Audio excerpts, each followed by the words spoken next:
Am I not going to hear my music? Okay, gotcha. Okay, I was listening to Prime Music. This is I Protest. Welcome to I Protest, Donald Jeffries. I was listening for music. I didn't usually get it. We're doing it a little bit differently today because our guest is coming to us not over the live stream, but you should be seeing the live stream. You're seeing me anyhow. I don't think you're going to see her because she's just on the line. But the guest today is Devvy Kidd, who is someone well known to me from years ago when I was a loyal subscriber to the Spotlight, which one of the things that helped start me down these wayward paths and down the rabbit holes where I find myself all the time now. But Deedee's been around for 31 years doing this. She said before the show that she's had about 4,000 radio interviews. So hopefully 4,001 will work for her. She's the founder and director of the Project on Winning Economic Reform. And she also has written many books, including her booklet that she authored, Why a Bankrupt America, which sold 1.6 million copies back in 1993. So she's just a really interesting person. Deevee, really a pleasure to have you on the show. Well, it's a pleasure to be on your show, and I thank you for having me. Oh, it's we need to try to promote all the people out here are fighting this corruption and madness, and you've been doing it for a long time. So tell us what I always ask people. I mean, for myself, I've always been a radical. I volunteered for Mark Lane, who was my hero, wrote Rush to Judgment about the JFK assassination.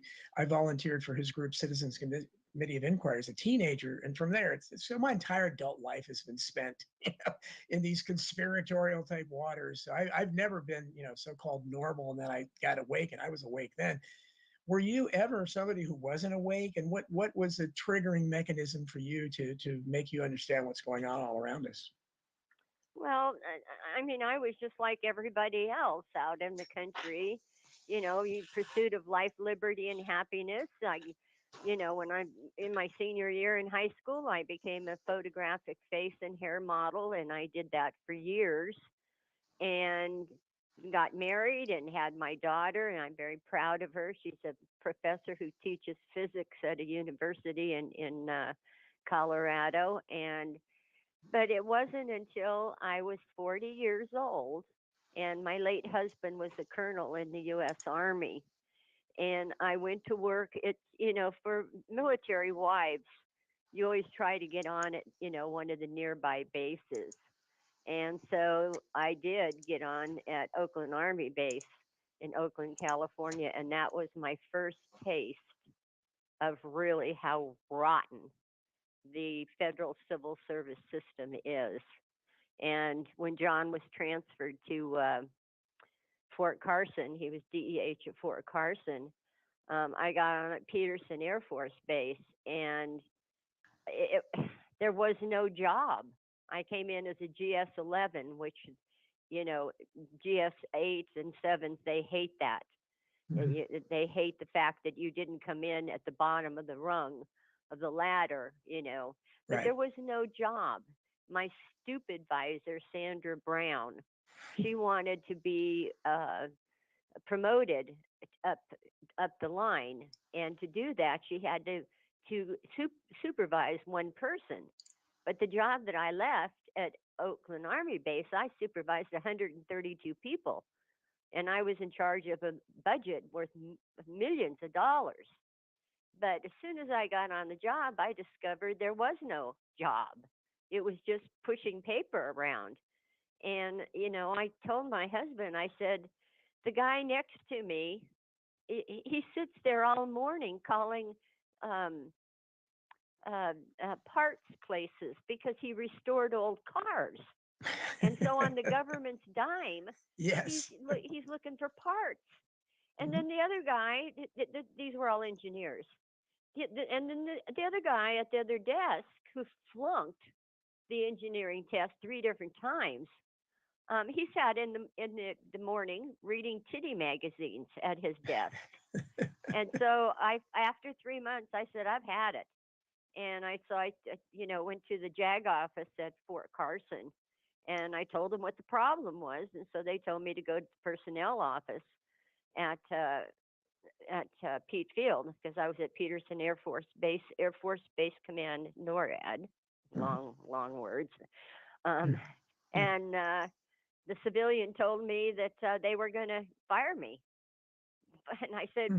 because I filed a fraud, waste, and abuse against my own job. And I said, that's fine. I said, you'll see me on the 5 o'clock news.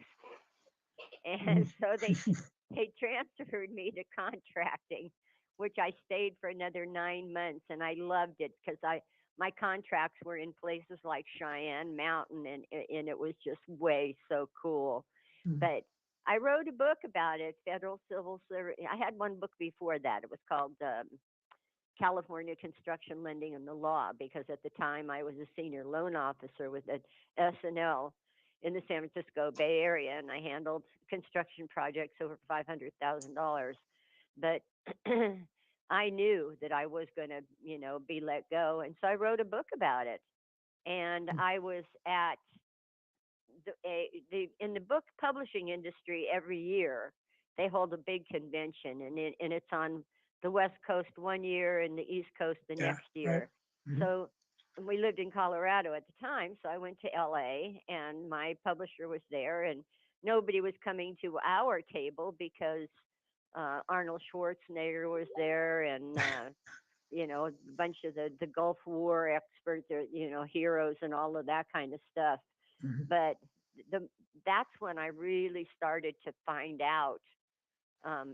My publisher handed me a book, big thick book, and it opened right to the chapter on the Federal Reserve. Hmm. And I started reading it, and I said, "Well, this can't be right. The Federal Reserve's part of the government." So he wouldn't loan me the book. And so when I got back to Colorado, I ordered the book and I read it. And here I am today. That's how it all Yeah. started. Well, you certainly started at a good place, and so as you started, this is fascinating for me to see where these things. Now, how did you? I just again remember seeing you in the pages of the Spotlight. What was your? Did you have a relationship with the Spotlight? Because for people that don't know, the Spotlight was before the internet. It was a go-to place for I think alternative news, and they actually had a really huge subscriber base. Like in my neck of the woods, I'm in the Washington D.C. suburbs. The Washington Times, which is a pretty well-known former Mooney paper, but by the it's published by the Unification Church of Sun Young Moon, but it's a conservative newspaper. And they would have their writers and reporters on C-SPAN and things like that all the time. They're respectable. They had about one quarter of the circulation that the Spotlight had at the same time. Of course, the Spotlight couldn't get on the air. So just for my own purposes, now that I write for American Free Press as well, which is what the Spotlight became after the Southern Poverty Law Center and the ADL drove it into bankruptcy. But what was your relationship with them? Because I just remember seeing your name and picture in there quite a bit. I really honestly didn't. Um, they just printed, columns that I wrote because this was way back before, home computers, took over the Right, country. And right. all of my research and stuff I was doing at the fabulous Denver library, because one whole floor of that library contains all of the old um, congressional record going back to day one. And I have boxes and boxes and boxes of stuff that I copied from the library. And then, of course, the PC came along, and it's made life easier to some degree. But these these anti-American, America freedom-hating um, corporations like Google and the rest of them, Hmm. they do hide our columns. They Yeah. don't just make them on, page 42, Oh, number 42. absolutely. No, no, no, no. Yes, yes. But that's, it was a big surprise to me to see things I was writing end up, in various newspapers and stuff. And then I started making speeches all over the state of Colorado, and then it became invitations to conventions and this that. But the whole time I was learning.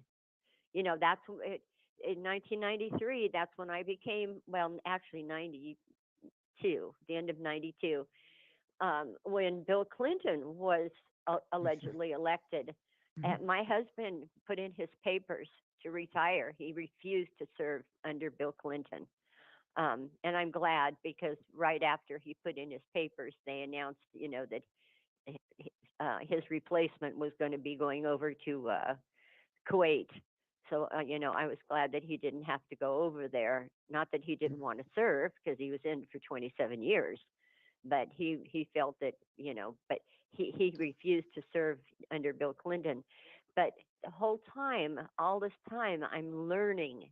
I'm reading books and newspapers like the Spotlight.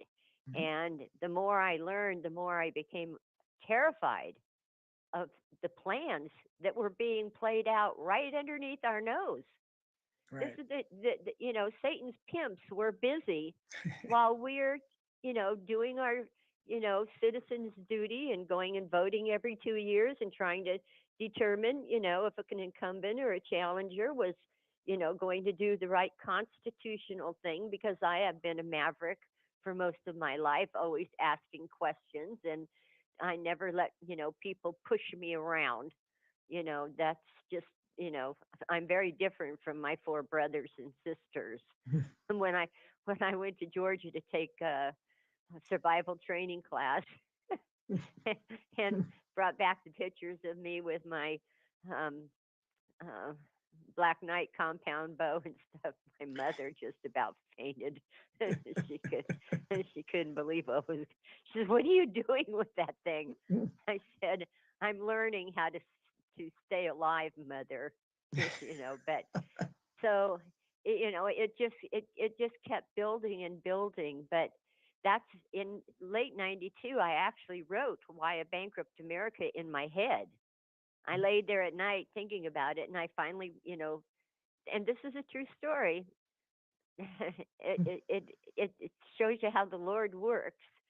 I wrote "Why a Bankrupt America" in my head. Then I put it into my word processor, and I got it finished. And I told a few people about it because it was about the Federal Reserve. And I get a phone call from this man who is a caretaker for a gentleman who lived up in Grand Junction, Colorado, which is like 5 hours from where I lived. And he was a caretaker for this man named Morgan. I won't give his last name, but he wanted to make a donation to help me get my booklet published because he really believed in what I was doing and had heard about my work. Mhm. So I told him, I said, "Well, I don't allow strangers in my house, but my husband comes home because he was out of the military then, and he was a superintendent of all of this construction stuff for the federal government. So the next day, he shows up at my front door and hands me a box. I almost dropped it; it was so heavy. And I said, "My husband's here. Would you like to come in for a cup of coffee?" And he said, "No, I have to go back and I take care of Morgan." So I took the box into the kitchen and opened it, and it was full of gold coins. Mhm. And I knew nothing about gold at the time, so I called one of my dear friends who passed away a couple of decades ago now. And he said, "Oh my gosh." And he took me over to his friend who's a gold dealer. And it turned out that the gold was worth about $40,000. Wow. Yep. Wow. Yep. hmm Well, that So wasn't. that paid for the first 25,000 copies of the booklet. And then we started picketing the Federal Reserve down on the 16th Street Mall. And Mhm. it was very funny because we weren't out there 15 minutes and the Denver cops were there on their horses because no cars are allowed there. And these two clowns come out with these video cameras. And the guy comes up to me and he said, "Are you the one responsible for this?" And I said, "I am." I said, "And I used to be a face model." I said, "So shoot my right side because I photographed the best." And he got really mad and walked away. But there was nothing they could do. And all the cops, they were really nice. They all wanted a copy of Bankrupt America. So we picketed the Federal Reserve for 8 months. And the trolley car ran, on 16th Street Mall. And so people would, when the trolley had to stop, they would jump off the trolley, run up to us, grab a free copy of my booklet, and jump back on the trolley. So from 1993 to 2004, when I first retired it, I sold 1.6 something million copies of that booklet at cost. I never paid myself a penny in royalties. And I brought it back in 2017 and updated it a bit and sold, I don't know, another 10,000 or so at cost. And then I finally just retired it because I just don't have time. You know, my husband passed away, but I Oh, sorry had to hear. so many things, involved in doggy things here locally and working with our city council. And I'm writing 11 bills on, excuse me, 7 are for the U.S. Congress, and 4 of them are for our state legislature. And we're looking for sponsors for the bills. These Republicans and Democrats, none of them Mhm. have gone for the solution. And my column on Monday, which I hope your listening audience will read on newswithviews.com, Mhm. I made it audio and the transcript. But what I talked about was, remember old Harry Reid? Sure, the Nevada senator, yeah. Yeah, Nevada's. Well, I call him Dirty Harry. He he he ran Nevada until he died, but he is one of the most corrupt, crooked, Oh, oh and yeah. he ran the state. But in 1993, good old Harry had a press conference, and he introduced a bill, an immigration bill, Senate bill, I believe, is 1351. There's a link in my column. The bill is 76 pages long. It is the most anti illegals piece of legislation ever written. It is the solution to stopping the hordes coming across the border.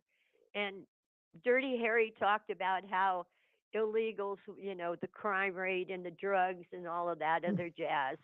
But of course, it only took a trip to the woodshed, I guess, and he Yeah. finally, changed his opinion.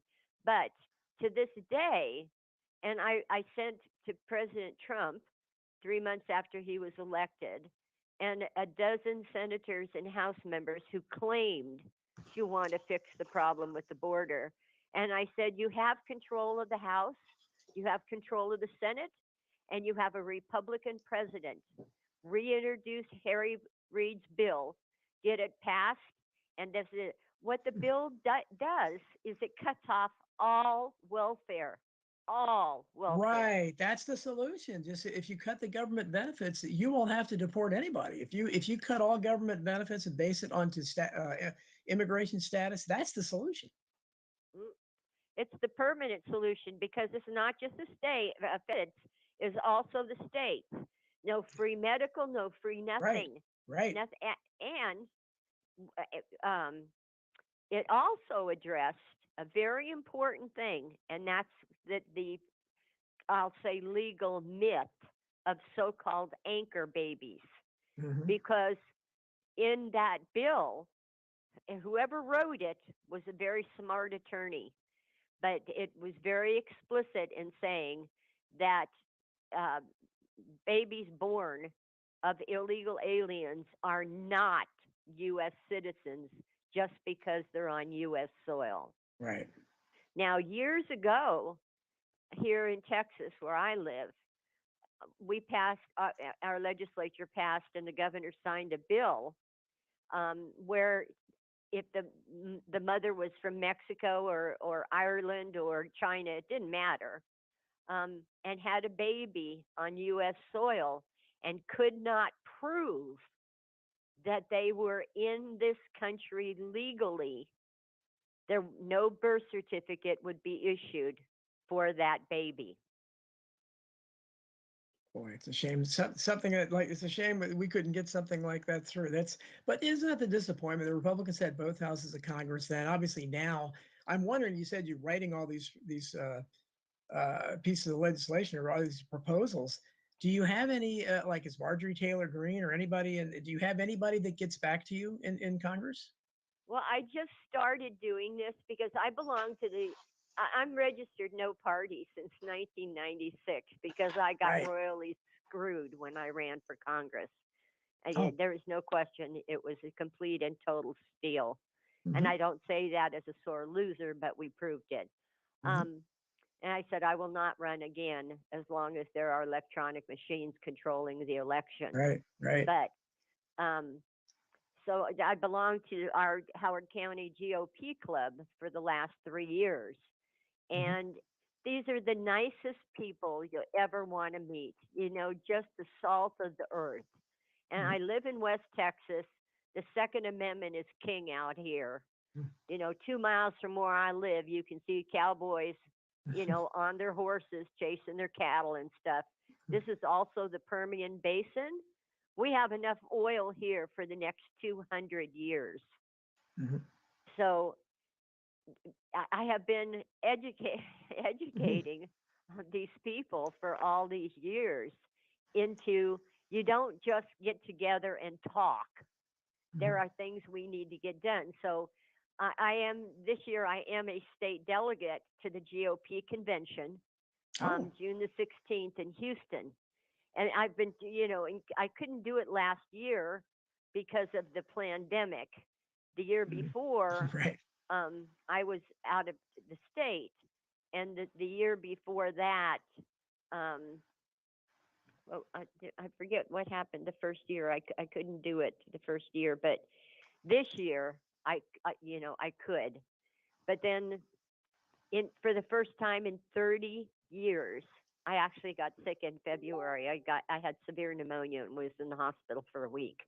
Oh. So yeah, I haven't been sick in 30 years. Yeah. Shocked me to death, Yeah. but it put me behind. Um, so I have the list. We've been over it with our committees.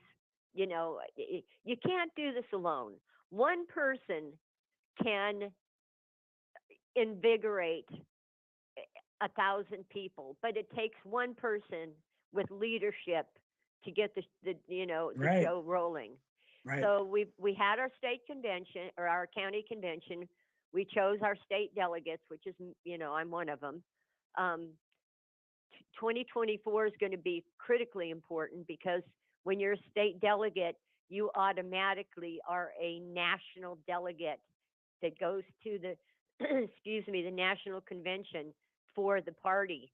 Now in 2008, I covered and I was inside the convention. I had a good friend who's a doctor up in the state of Washington who got me in with my press credentials at the time. But I was not able to sit in on the committees and backdoor deals and stuff because I was just, quote, the media. But in 2024, if I'm still alive, um, then I will be a delegate. But I've tried to, encourage people, and it does cost money. I live 11 hours from Houston, so I do have to pay for my gas and my hotel and stuff. But this is where your voice is heard Mhm. because this is where the party platform is created. And Right. this is where you have your voice.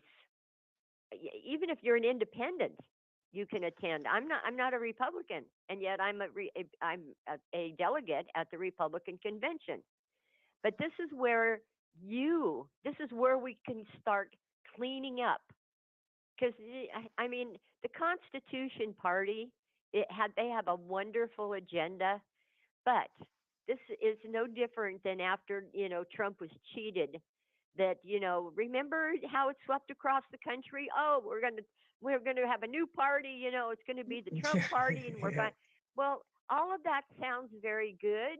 The only problem is you have to have a state legislature give you the authority to be a political party within the state. Right. And they don't want any competition.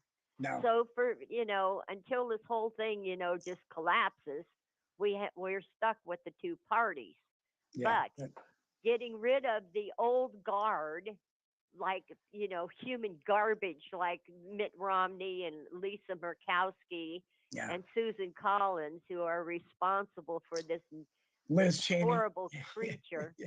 Yeah. who's, and, and that's a whole different thing. You ought to have Dr. Edwin Vieira on to talk about um, the Supreme Court justices and impeachment.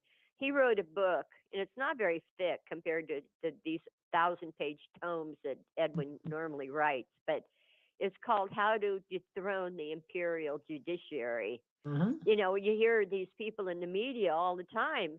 Oh, well, they're appointed for life. No, they're not. Yes. No, they are not. They can be removed. Well, But the whole concept of judicial review needs to be looked at, and I'm writing Hidden History 3 now, and I'm going back into Jefferson, who's one of my all time heroes, and Jefferson was dissatisfied at the beginning because the checks and balances were subverted originally by John Marshall, and when the Supreme Court took up this thing, the Supreme Court was not supposed to do what they've done ever since then. Where either people, what do we say now? We'll see what the Supreme Court says. That's not the way the system's supposed to work, but nobody talks about that, or very few people do. And we need to look at the concept of judicial review because the judicial branch and the executive branch have usurped authority, and the legislative branch is not an equal branch at all. It hasn't been for a long time. well, and I'll tell you something else too that shocks the hell out of people is, and I've said this before. See, we have guests that come to our monthly meeting, and I always have a handout. But somebody raised their hand at one of the meetings, one of the guests there, and said, "Well, that the decision of the Supreme Court." I said, "Stop. What does it say at the bottom?" It says it's the opinion of the justices. The opinion. Right. Words have meanings. But like I said, the bottom line is Edwin is an expert on this. And I've written about this over the decades that one of the biggest failures of the US Congress, because they're gutless cowards, is removing bad judges from the bench. Mm-hmm. The House Judiciary Committee, the Senate Judiciary Committee, they're gutless. Yeah. All of them. I don't care how popular they are, because, oh, so and so senator, he did this with COVID. I don't care if he stood on his head and barked like a fox. These bad judges need to be removed. But these, Look at Amy Berman Jackson.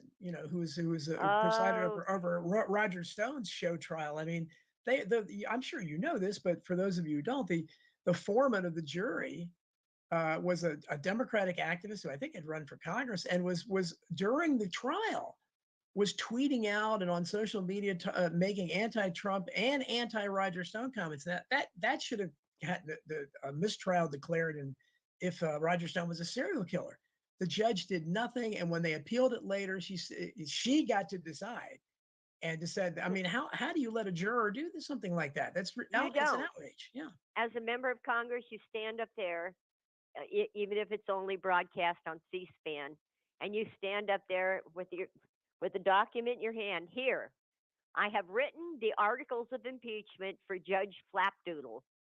Okay, and this is the reason why. And I would get on every radio show that I can, every social media I can to get rid of her.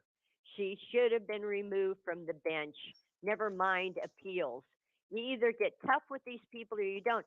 But nothing is going to change until constitutionalists, which we can't get them elected because of vote fraud, Right. but we sure as hell can get them as delegates like me to go to the state convention. And in 2024, we will be headed towards the national convention. And, we haven't seen this for a long time, Don, but, you know, I want to say 3 or 4 decades ago. Remember what they used to have at what, three, four, five, 6 ballots before they would come up with a candidate, Yes, you smoke-filled know? rooms. Yes, yes, absolutely. Yeah. Yeah, yeah, because you have all of these delegates from the 50 states saying, he ain't going to be it. She ain't going to be it. And they fight it out until they, decide who's going to be who. Yeah. Now, we have so many rhinos, and this call for a constitutional convention that's made Mark Levine, more of a millionaire than he was before. This is one of the reasons why people like me back in 1994, and probably you and the Spotlight, were screaming. The last state that we fought and won was Pennsylvania. And Jackie Patru, who I haven't talked to in probably 25 years, but we fought and we stopped them, and it was critical to stop Pennsylvania. But oh, we need a constitutional convention for the balanced budget, and we need Yeah. baloney. If Yeah. you read my last couple of columns, you'll see the newspaper from 1947. The new state's constitution is already written. Right. They are just waiting for it. But by getting people like you and me and your listeners as delegates, and these GOP county conventions, they're being held still all over the country. We take the place. We get rid of these people like the Romneys and the Rhinos and stuff. It's up to I can't tell you how many times I've heard people say this to me. Well, Devy, they're Mhm. just a bunch of a-holes or that. Mhm. And I say, well, then why do you let them stay in office? Exactly. Why do you let them represent you as a delegate Yeah. at the state convention? Why aren't you there fighting? Yeah. Somewhere in the boxes out there in my shed, and I'm waiting for this young man who does work around the house for me to come back from he and his dad do escort those like big windmills and stuff. Anyway, I pay him to do little jobs. Or he's going to get out some of the boxes because the one document I'm looking for was. I also attended the GOP convention in '96 down in San Diego, and what a sideshow that was. But the state of Texas had the most constitutional agenda you have ever seen, Mhm. and I have a hard copy of it.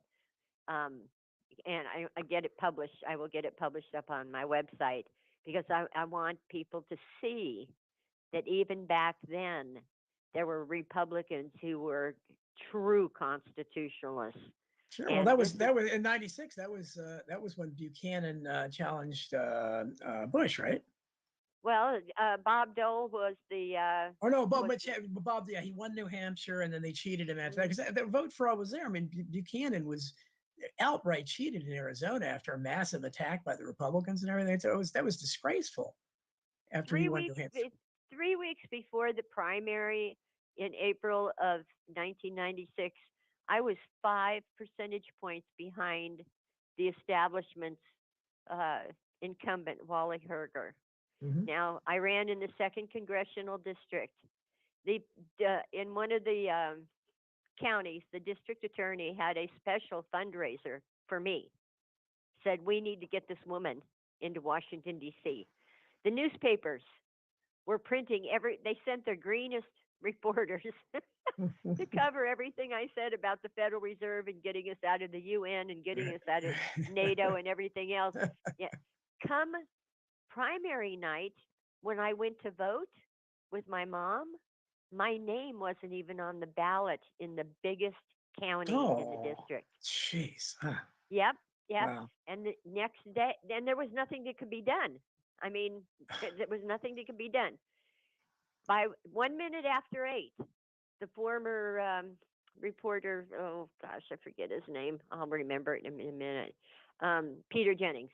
The Hmm. former Peter Jennings at 8:01 p.m. announced the winners of all of 52 California uh, um, U.S. representatives.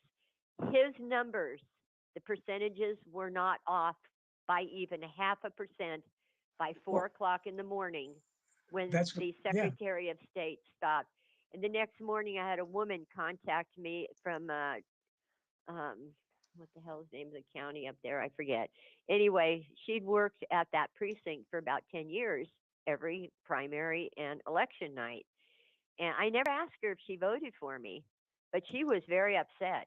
She said I came in to work like I normally do, during the primary and the election night, and I went to put my coat away, and in the side room, the ballots were spread all over the tables out of the boxes, and that's Hmm. in violation of state law. That was at 9 o'clock at night. The ballots weren't even transported to the county clerk until midnight, and yet the late Peter Jennings had the exact percentage. Well, you're right. You're right. You're right in the middle of it there. We're running for Congress, but that's exactly what the Collier brothers talked about in vote scam, and I had a big section on vote scam in my book Hidden History because that's this was the crux of the biscuit for the Colliers. That's why they wrote the book. They challenged because they wondered how what computer program is it? How are they getting these projections almost completely, like you said, off a half a percentage point or whatever? They showed like in some districts they actually uh, corrected. They actually got the exact vote totals down to a Yeah, penny. I mean, this is impossible. He said that's statistically impossible. And one of the all-time great conspiratorial lines, they found the guy, I think he was at the University of Miami, because they were computer programs themselves. So they asked the guy, what kind of program do you run? How do you do this? And the guy that was in charge of it looked at them and said, you'll never be able to prove a thing. I mean, it's like it's Twilight Zone mob, but those are mob tactics. That, leaving your name off the ballot. But this, so 2020 comes up, and people are acting like this is something new. I tried to tell them, look, this is the but rotten system that you allowed to exist, and they just threw the mail-in ballot stuff in, which just exacerbated things. But it's so in your face, Stevie. I mean, I it don't know how. is. And a couple of weeks ago, the some judge out there in Pennsylvania ruled that mail-in ballots were unconstitutional in the state of Pennsylvania, which we knew that Trump took. So, thank you, judge. It took you longer to make this decision than it does for a mama elephant to give birth. So thank you very much for waiting 17 months to tell us what we said at the time, that those ballots and they should not be counted. Now, the only way, and this is one of the local bills that I'm writing for our county commissioners. When my late husband and I moved here in 2006, we had paper ballots here, and we had paper ballots up until 2010. And then the head of the county commissioners, judge, and she's actually a very nice lady, um, but she um, she's the one who's responsible for us ending up giving up our paper ballots and being forced to use machines. And that's why, there's five of the biggest counties in Texas are being audited right now from November 2020. And it's not because Trump lost. Trump wants those counties audited to prove that Texas is not turning red, it's turning bluer. And what they've found so far is going to blow people's minds when the final report comes out. So this other bill that I'm writing for the county is that the machines have to go. I don't care. It's my tax dollars.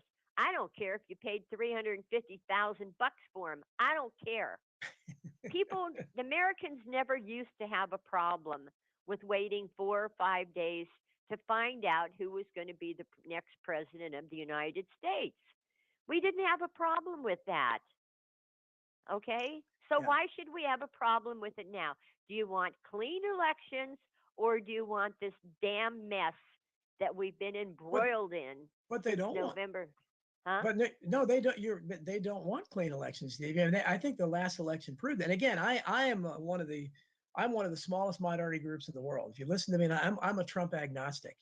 I supported him and voted for him and everything, but I have a lot of issues with him. But the problem is the country is divided over Trump, and the Trump derangement syndrome is a very real thing. It's real. It's some kind of clinical mental illness. It exists, And the people that have it is probably, half the country. I don't know how many people, but millions. And these people don't care about, because they've been poisoned by their hatred for Trump. So because of that, they hate anybody. They think that's why you have people sitting in prison since January 6th. The Well, insurrectionists, political prisoners, because they're willing to subvert the civil liberties. They're willing to have, no voter IDs, nothing. They don't care if the dead are voting, or the mail-in ballots can come in after the date, and it don't have to be dated. We're just going to assume, which is what Pennsylvania did. We're just going to assume. I oh, mean, this is but hard. you see, that bring. Excuse me for interrupting, but you see, that brings up a uh, Supreme Court case, which our county clerk knew nothing about.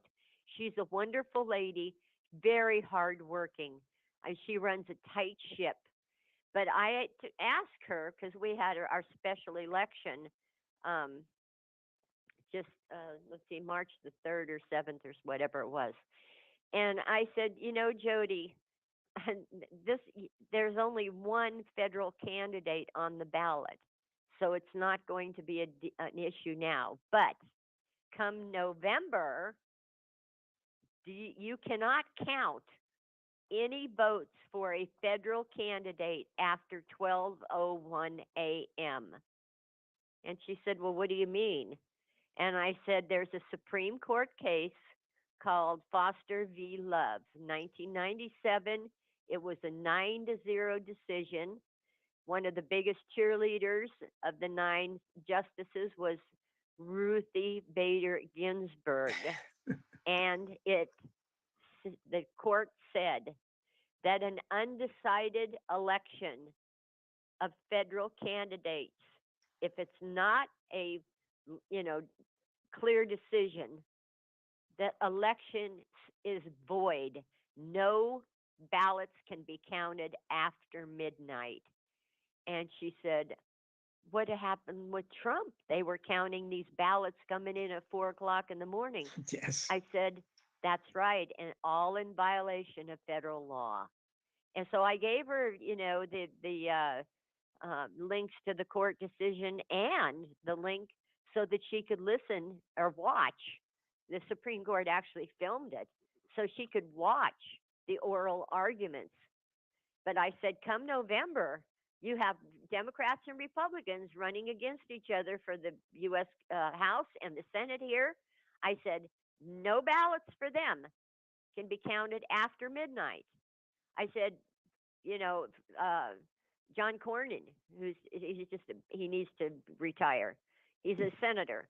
I said, if he's has a commanding lead, he won the election. If it's 49 to 47, the election is void. The whole election is void. That blew her away. Blew her away. But you see, these county clerks, they don't know about these laws. So it's up to us. And I did a whole column on it, you Yeah. know.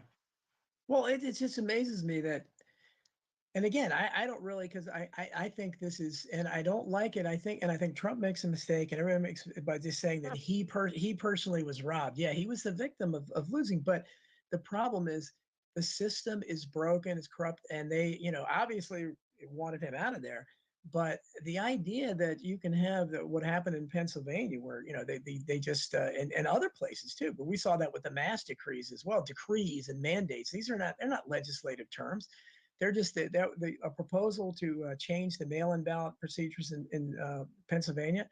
The governor can't just arbitrarily declare it, which is what he did. You're supposed to go through the legislator, and the legislator, as you are kind of mentioning, the legislator again needs to flex its muscles, just They're like cowards. These yeah, they judges are. are cowards. There's no other word for it. They're cowards in that they refused to.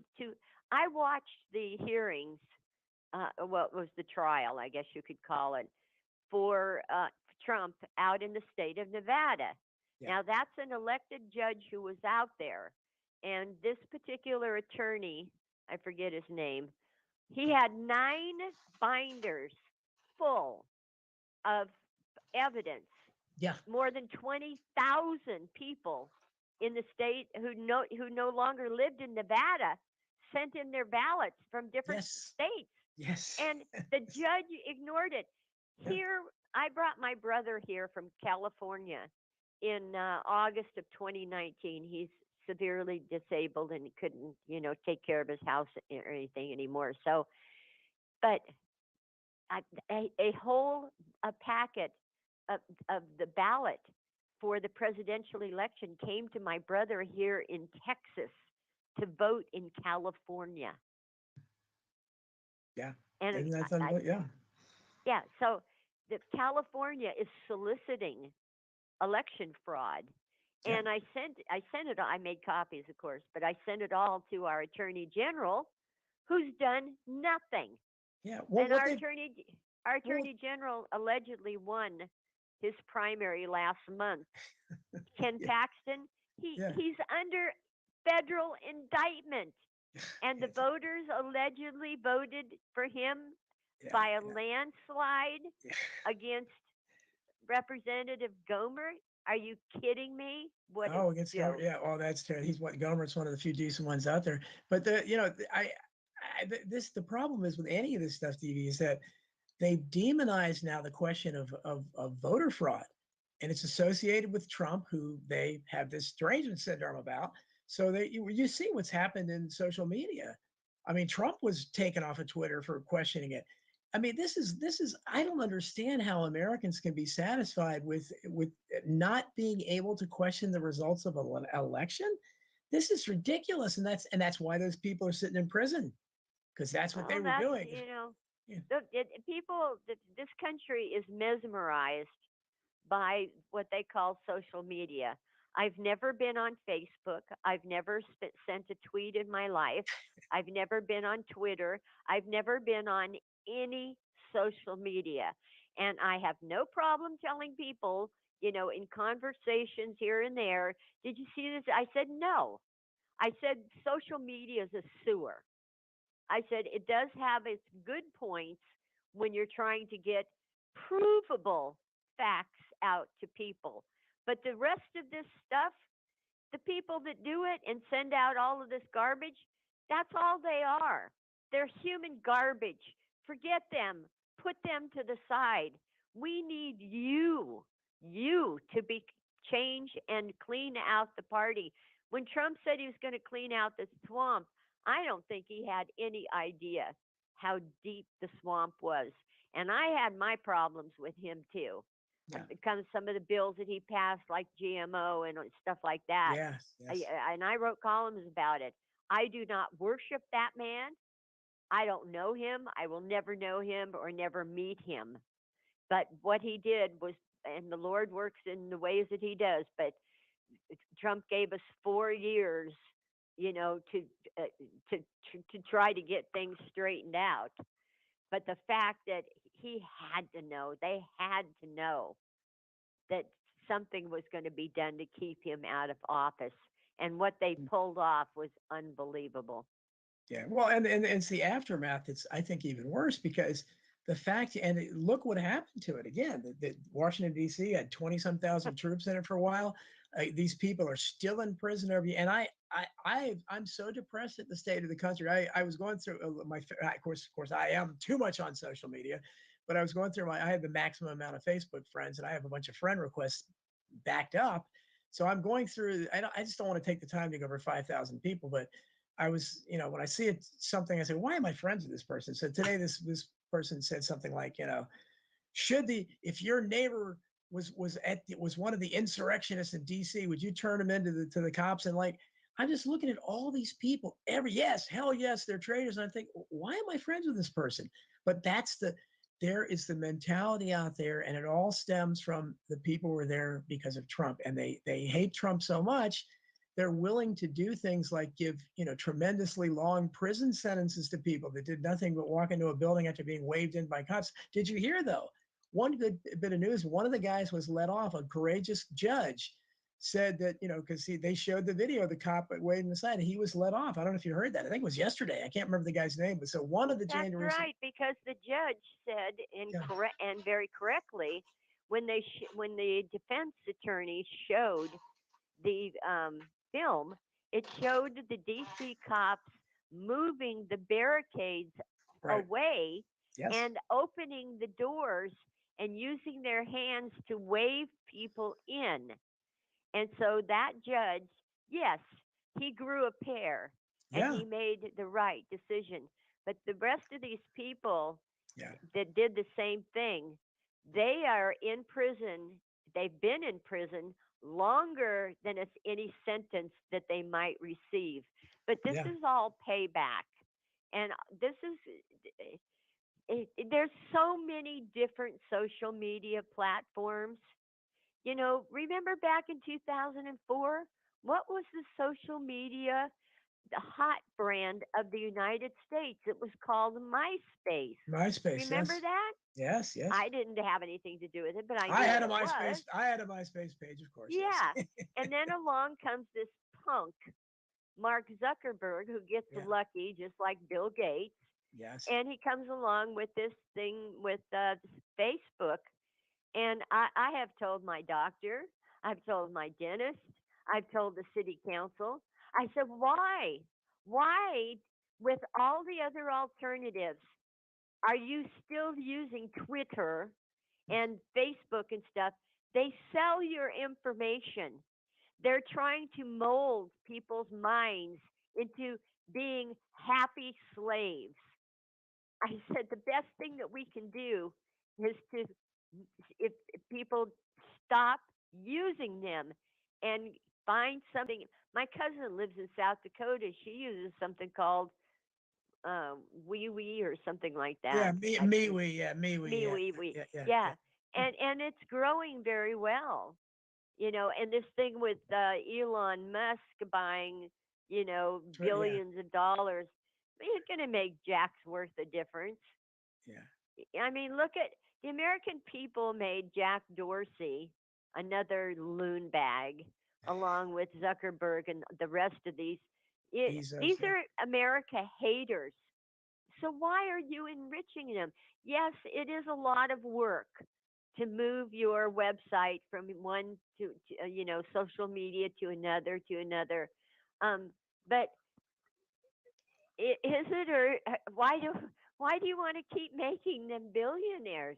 Yeah. I don't understand it. Well, I would just I try to tell people the reason I want to stay on platforms like that, YouTube as well.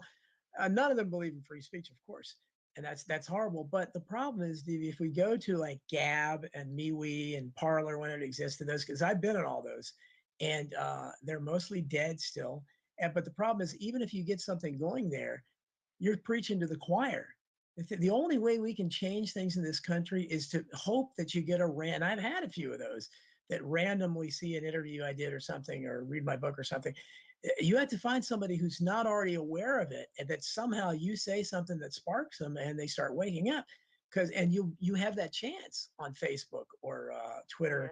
because it's full of those people. Yeah, of course you have to put up with their, just refusing to think. But if you go to the other places, you're just and we the problem, nothing's going to change in this country until there are more people awake than asleep. And right now, it should be pretty obvious that we're severely outnumbered. I was going to ask you about your family because I know in my family, I mean, I have a huge extended family, and the only person that's awake in my family is my son. He's the only comrade I have. The rest of the people don't care anything, anything, and they think I'm nuts, I'm sure. But how about you? You said you have siblings, you have a daughter. How is your family treating you? Are you still able to eat Thanksgiving dinner with them?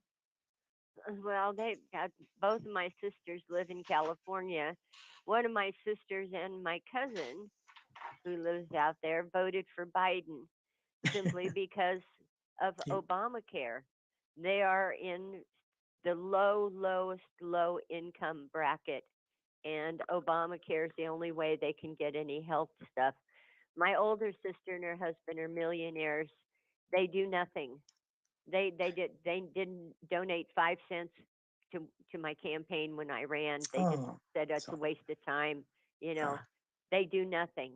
yeah, So they just live in a $1 million+ home, and I love them dearly. And when we talk on the phone, we talk about our doggies and stuff like that because they're 75 years old, both of them, yeah, and that's just what they choose to do.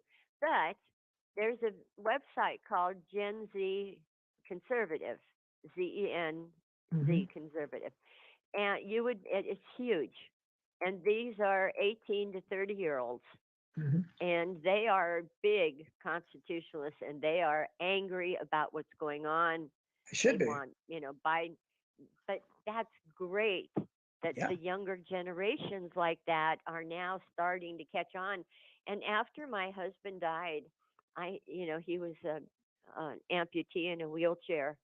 I had some extra time on my hands, so the school district here contacted me and said, maybe one or two afternoons a week, could you be a substitute teacher for us?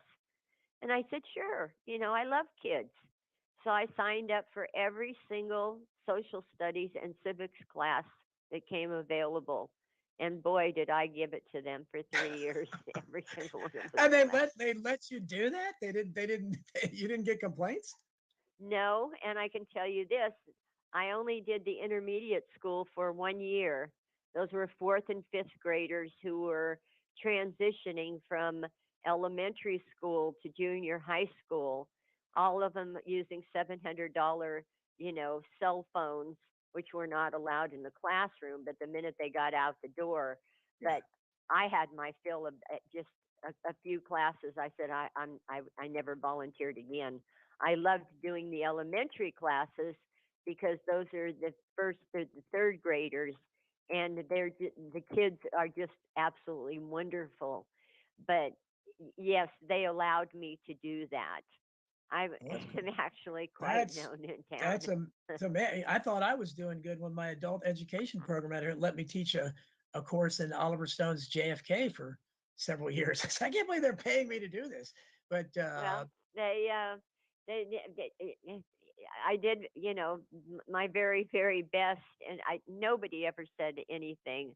I didn't get in trouble for anything, good for but you. these kids, they really actually learned something, and I took every opportunity I could to explain to them why the United States is not a democracy, that it's the worst form of government ever created, and it destroys every country that's ever a democracy. And, but the other thing I noticed was in every single classroom on the teacher's desk was some kind of religious saying, a picture that said, God loves you or something on Wow. every single teacher's desk. And there was no ACLU. Nobody complained. Nobody. This is a public school? This is the public Big Spring Independent School District. Yep. Yep. Wow, that's Hmm. unusual there. You made it say, well, we're I just we only got about 5 minutes left, but I don't want to keep you over. But so tell us, so you're right now you're working on that. Obviously, we're dealing when you started this because I look back and think, God, I was trying to warn people about this going back as a teenager. Of course, I'm a crazy teenager in the '70s and in '80s, '90s, talking about this stuff. You're starting in the '90s. Do you? I mean, don't you feel like a lot of times you just almost want to go up and go, stick your tongue out at people and say, "I told you so" or something? I mean, everything. I mean, anything we envision has gone way beyond we thought. I mean, did you?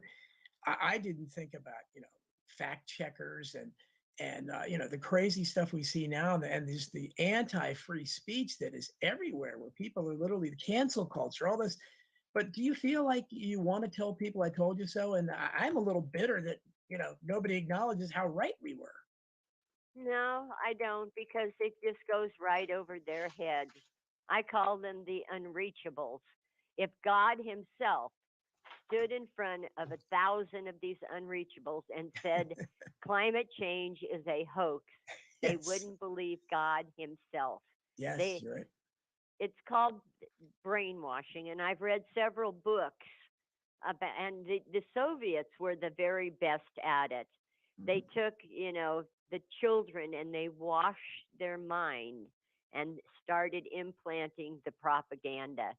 And I think this was in my column last week. I forget the quote that I had from whoever it was, but um, way back in the 20s. And one of the goals was one of the ways that we are going to achieve our goals is through education. That's who we need to target. And they've been very Sure. successful. And Sure. you've got parents that grew up with this kind of propaganda, and now that their children are being subjected to it, Right. and they don't see anything wrong with it because they were brainwashed. Well, it's the brainwashing is at a level that's incomprehensible. When you can get Yep. people, I don't know how many millions of people believe it, but corporate America does and the government does, that men can have babies. When you're Oh, that, and they believe that this is official. yes, I And to know. question it, you can lose your. I mean, how do you fight that kind of madness? I mean, you can't have a conversation with people like that. What? My official pronouns are it and it. I mean, what? I mean, but these are the people that are in charge. It's terrifying, really, to consider these are the people that are.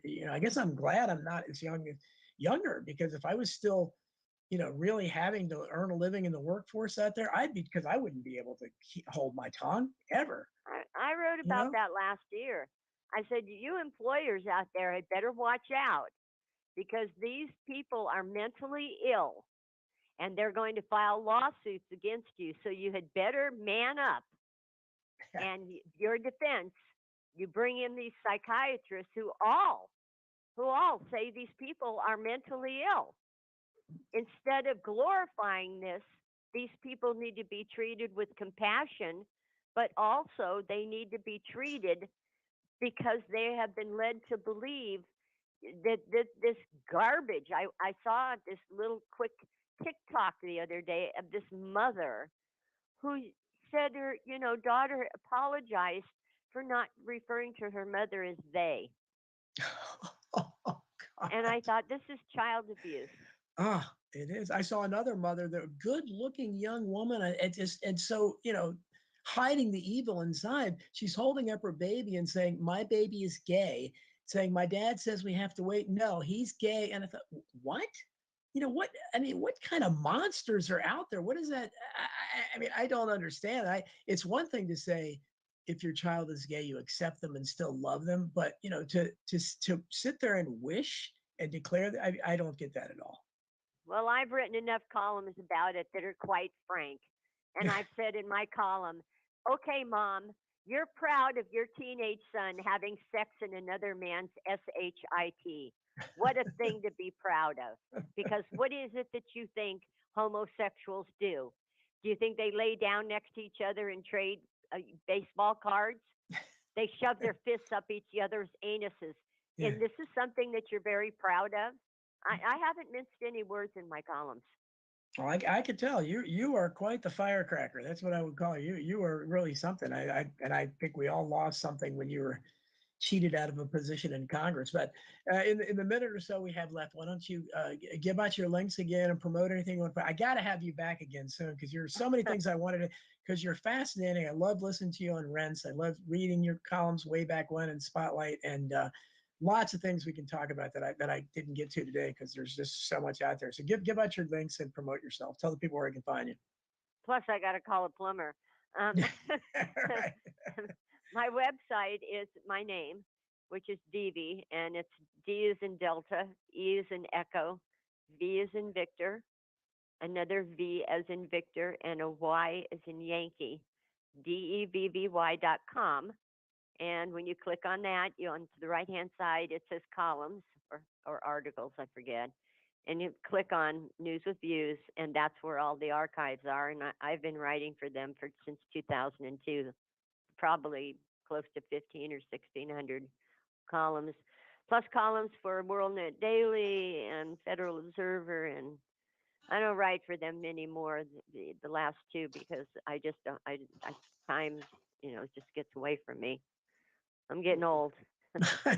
Well, you're not running out of energy, and it's you're doing great. And one day, hopefully, people like you will your efforts will have resulted in a better world. But again, I thank you so much for coming. Go talk to your plumber, and we're going to get you back again real soon. It's a real pleasure to talk with you, Dee. It's a pleasure too. And take care of yourself. And thank you for the audience listening today. Thank you. Thanks, Dee. Take care. Okay, bye. Bye. See you later. Okay, Tony. So if you're there, I can't see any Are you there, Tony? I can't see any chat or anything like that because I'm not in the StreamYard. So this is a little bit different today, folks, because I'm not actually in the thing, so I don't know what I can. I'm here, Don, if you can hear me. Okay, cool. Yeah. So I can't see any of the chat or anything. Do we have any? You got a lot of chat. You've got a lot of activity in the chat, even on Rockfin as well. Oh, cool. So I again, I can't see any of them. So if you maybe, I don't know, you are any questions or comments, whatever you think is good. I'll have to figure out a way where I can. Well, of course, I can normally see some of them, and I'm sure there's probably something from YouTube which I can see on the StreamYard, but I'm not in the link, so I can't see it. Well, if you want to stand by a second, I could get you into the StreamYard itself. If you wanted me to send you an invite, you could come into the StreamYard and then you'd see your comments. But also, you could pull up the Rockfin as well. Okay, yeah, that's right. Because when I did Rockfin before, though, it didn't seem like I was. Oh yeah, let me try. I'll just go to. Do I have to go to? Do I have a special link for Rockfin or? No, it should be just live on the America Unplugged channel, and you get to see all the comments there. Okay, so I'll just go to Rockfin, and then I can. Is it rockfin.com/America Unplugged? Or that's right, sir. Rockfin.com/America Unplugged. I'll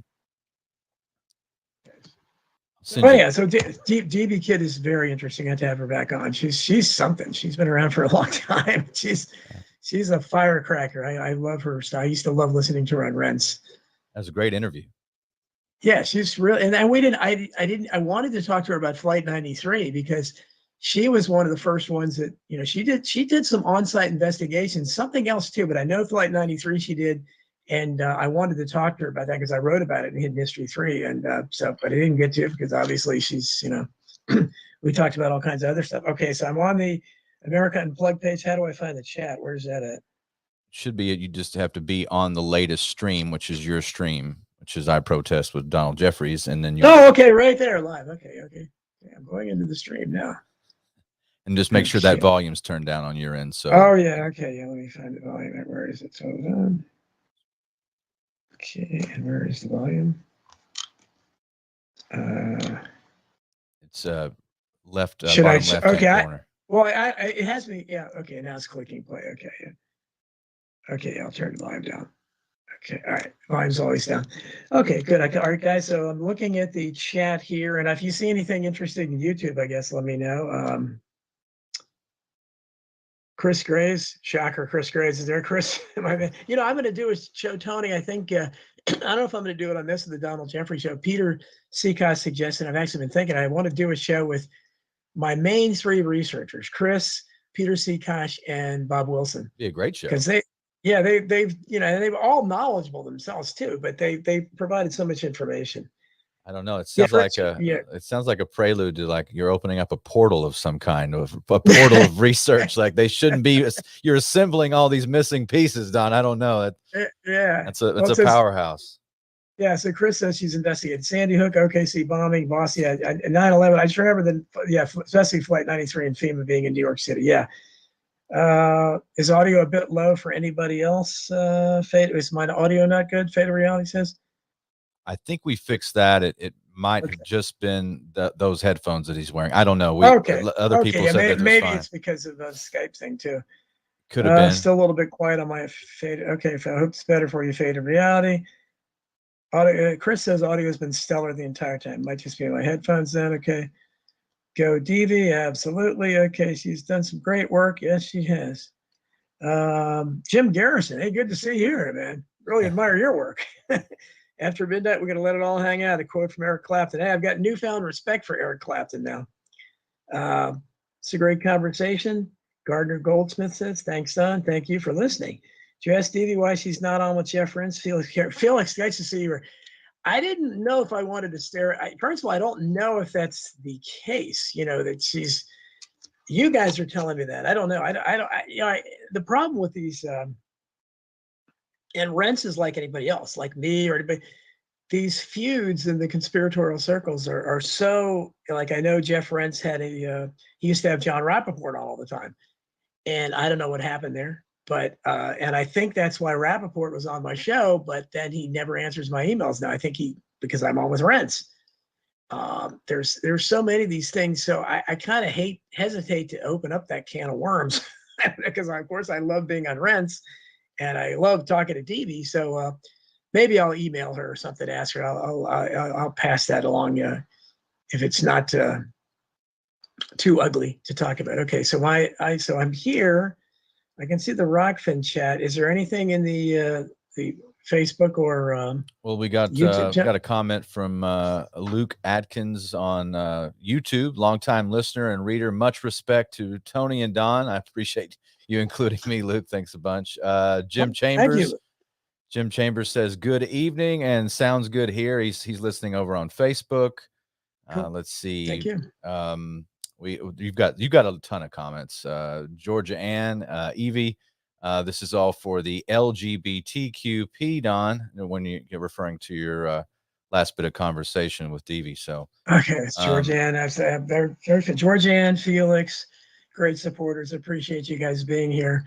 Georgianne, I hope you liked the interview because I know you seemed a little hesitant about it. I'm not sure what you were about Devvy. Again, I treat everybody, as if they're, what they are. And I think Devvy's done some great work. And if she is having some kind of a disagreement with Rents, because obviously Rents does great work, he provides a huge platform to me. He never controls anything I say. So that's, certainly I can never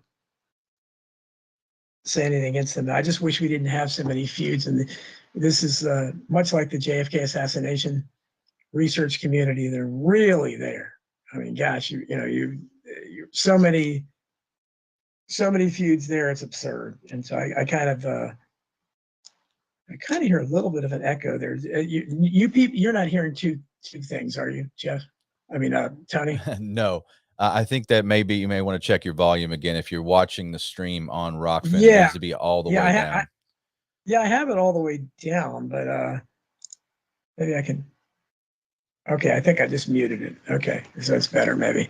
So, okay, that's cool. So, at any rate, so we have, that was one bit of good news. There isn't too much good news, but were you surprised, Tony, about that one guy, the judge, and uncommonly sane judge, actually said, hey, the door was open, they waved you inside and let one of the January 6th defendants go. I was shocked about that. What do you think of that? Yeah, it's a break in the narrative. We don't usually get any kind of reprieve on this end. If you notice, the latest Supreme Court nominee just flew through, and that, think of the circus that was just that the left put up for Kavanaugh, like just a complete meltdown of Washington, D.C. Yeah. And I mean, for that milk toast nothing guy who's going to give you everything they're willing to shut everything down. And our side, if we have a side or whatever that is, just pushing back against the globalist left is like, they just shrug their shoulders. There you go. It doesn't really matter. They're not going to put up a fight. So it is. Yeah, you're right. It's very uncommon to see anyone in the legal profession. And we don't get too many wins. So congratulations. You're very fortunate to get, the guy that that I don't know what his name is, but I hope that happens to all the rest of them. If they get some sane judges. Chris says he's heard through the grapevine that folks who appear on Rents regularly get blackballed from other. I don't know. Maybe that explains some things. I love Rents. I'm never having you on my show again, Don. Yeah, exactly. Well, David Duke. Well, I don't know if he is anymore, but at one point, I think David Duke had a show on the Rents Network, and of course, David Duke's name is is poison. But David Duke, I know, wrote something about me once a long time ago where he agreed with me about something. Oh, yes, the kiss of death. Yeah, exactly. Yeah. So he endorsed Tulsi Gabbard, if you remember, right when she was starting to get some traction in the Democratic primary. And I wrote something about that too. I said, and I did a show on that. I said, I think this guy or people like him are just kind of rolled out to touch you when you're doing well, to just bring you down. Like he's a Pat Buchanan had an incident with David Duke where he was always showing up at picnics and things, trying to get him to get a photo op, and Pat would just walk away because it wasn't. He knew there was something there with that guy and his ilk or whoever backs him that's just trying to get people to bog them down. I don't know if he's still on there or not. I don't know. But I know he was for it was his only platform. I'm a free speech guy. And if you take out the fact David Duke, if he wasn't just so obsessed with Jews, because I mean that's really his entire conversation is Jews. Most of everything else he says, I agree with. It's just he personalizes everything where he brings everything back to the Jewish question always. And whether that's by design, I don't know. Because I mean, yeah, he's certainly, you could speculate about him definitely. But at any rate, yeah, I don't. That would be a decision I had to make. Like if David Duke asked me on his show, I don't think I'd. But I hate not going, because I really blanch at that because I believe in freedom of speech. But yeah, it probably wouldn't be a good move. Felix says, have you heard from Wolfgang Halbig? No, I have not, Felix. And that's another one that so many of these guys, Wolfgang is one of them. I had him on my show once and he is not, and he is alive, I heard, because he's suing somebody. I hope you wish him well, but I have not heard back. I don't know, Wolfgang, if you're out there, I don't know, man. I've defended you. I said great stuff about you. I had your lawyer on, your ex-lawyer on my show once too, but I don't know. Maybe he's pissed off about that. Chris said Ren said falling out with Alex Jones for a lawsuit way back in I didn't know that. Really? I didn't. Everybody's suing Alex Jones, aren't they? I mean, he's got, he's still, I can't believe he's still involved with Sandy Hook litigation. It's just amazing to me. And he talked about that a little bit on his show a few days ago. I watched some of his shows sometimes. He's still entertaining. And he, was talking. It seemed like they were just trying to find out. They weren't even talking much about Sandy Hook. Again, they were going, "What are you questioning?" And because they're trying to stop people from questioning anything. It's like DB and I were talking about the electoral fraud. I mean, and he said, I just don't like it when it's personalized because, of course, Trump doesn't do anything productive about it. Trump just makes it. They cheated. I won by a landslide. The whole thing is and I don't care what you think. Yes. It was massive electoral fraud, but that doesn't mean he would have won necessarily because there's so many people that hate Trump. I could easily believe that more people voted against him than for him. Yeah, it's just so that's the idea that there's no way he would have ever won. That's a great point, Don. Can it be both?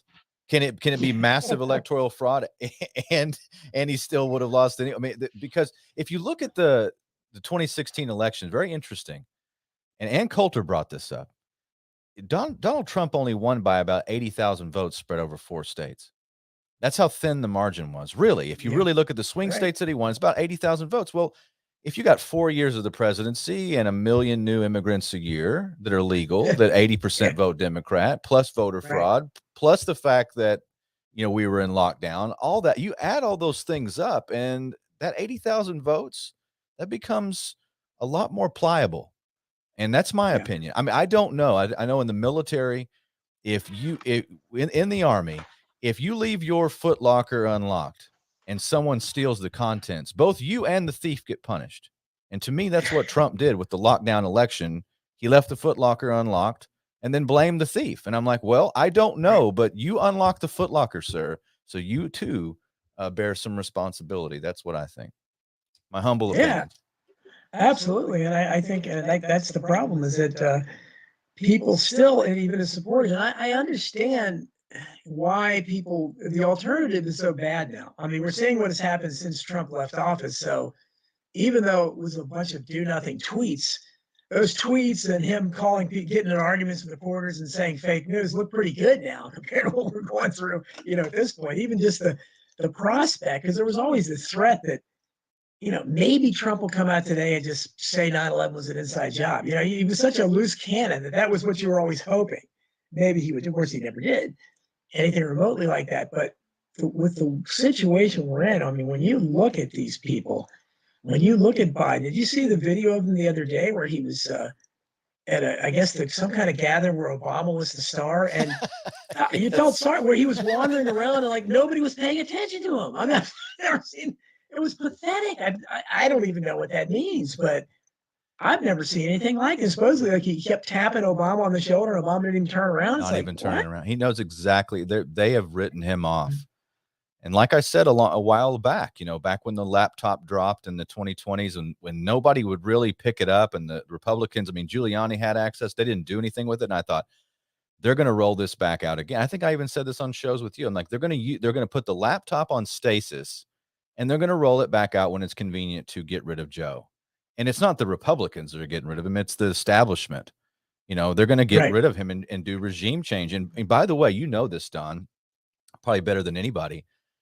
In Watergate, who was the first casualty of Watergate? If you recall, it was VP Agnew. Yeah, Agnew, and Agnew. Somebody who was Peter Seacock again. These three guys: Chris Graves, Peter Seacock, Bob Wilson. They send me so much, and I had never heard this, but Agnew, basically claimed to have been threatened by Alexander Haig, and this appeared in Agnew's book at the time. And I thought, how did I miss this back then? I did not hear anything about it, and it was amazing. It is an incredible quote. So, Peter, thanks out there for that. That's what Hidden History 3 is going to be. I can't wait. Hidden History 3 is going to be a blast. He blurred, 9/11 dancing Israelis reports into thousands of Muslims. Yes, absolutely, he did. Trump did convert the dancing Israelis into thousands of the dancing Muslims. Yes, he did. And this is what the guy does. But again, he really is. My son is actually getting tired because somehow they've got him tied in with the Republican Party. So he's constantly getting mail from Trump and asking, and you can't get rid of them. Like you unsubscribe to one on your cell phone, and they keep coming back again, and they'll say something like, "Oh, so I guess you're going to vote Democrat now?" It's like, no, I'm tired of it. And let's, Tucker Carlson raised the point, and it's a very valid one last week, I think, when he said, I think Trump has raised $200 million or whatever he's raised in this recent campaign, money drive, fundraising drive.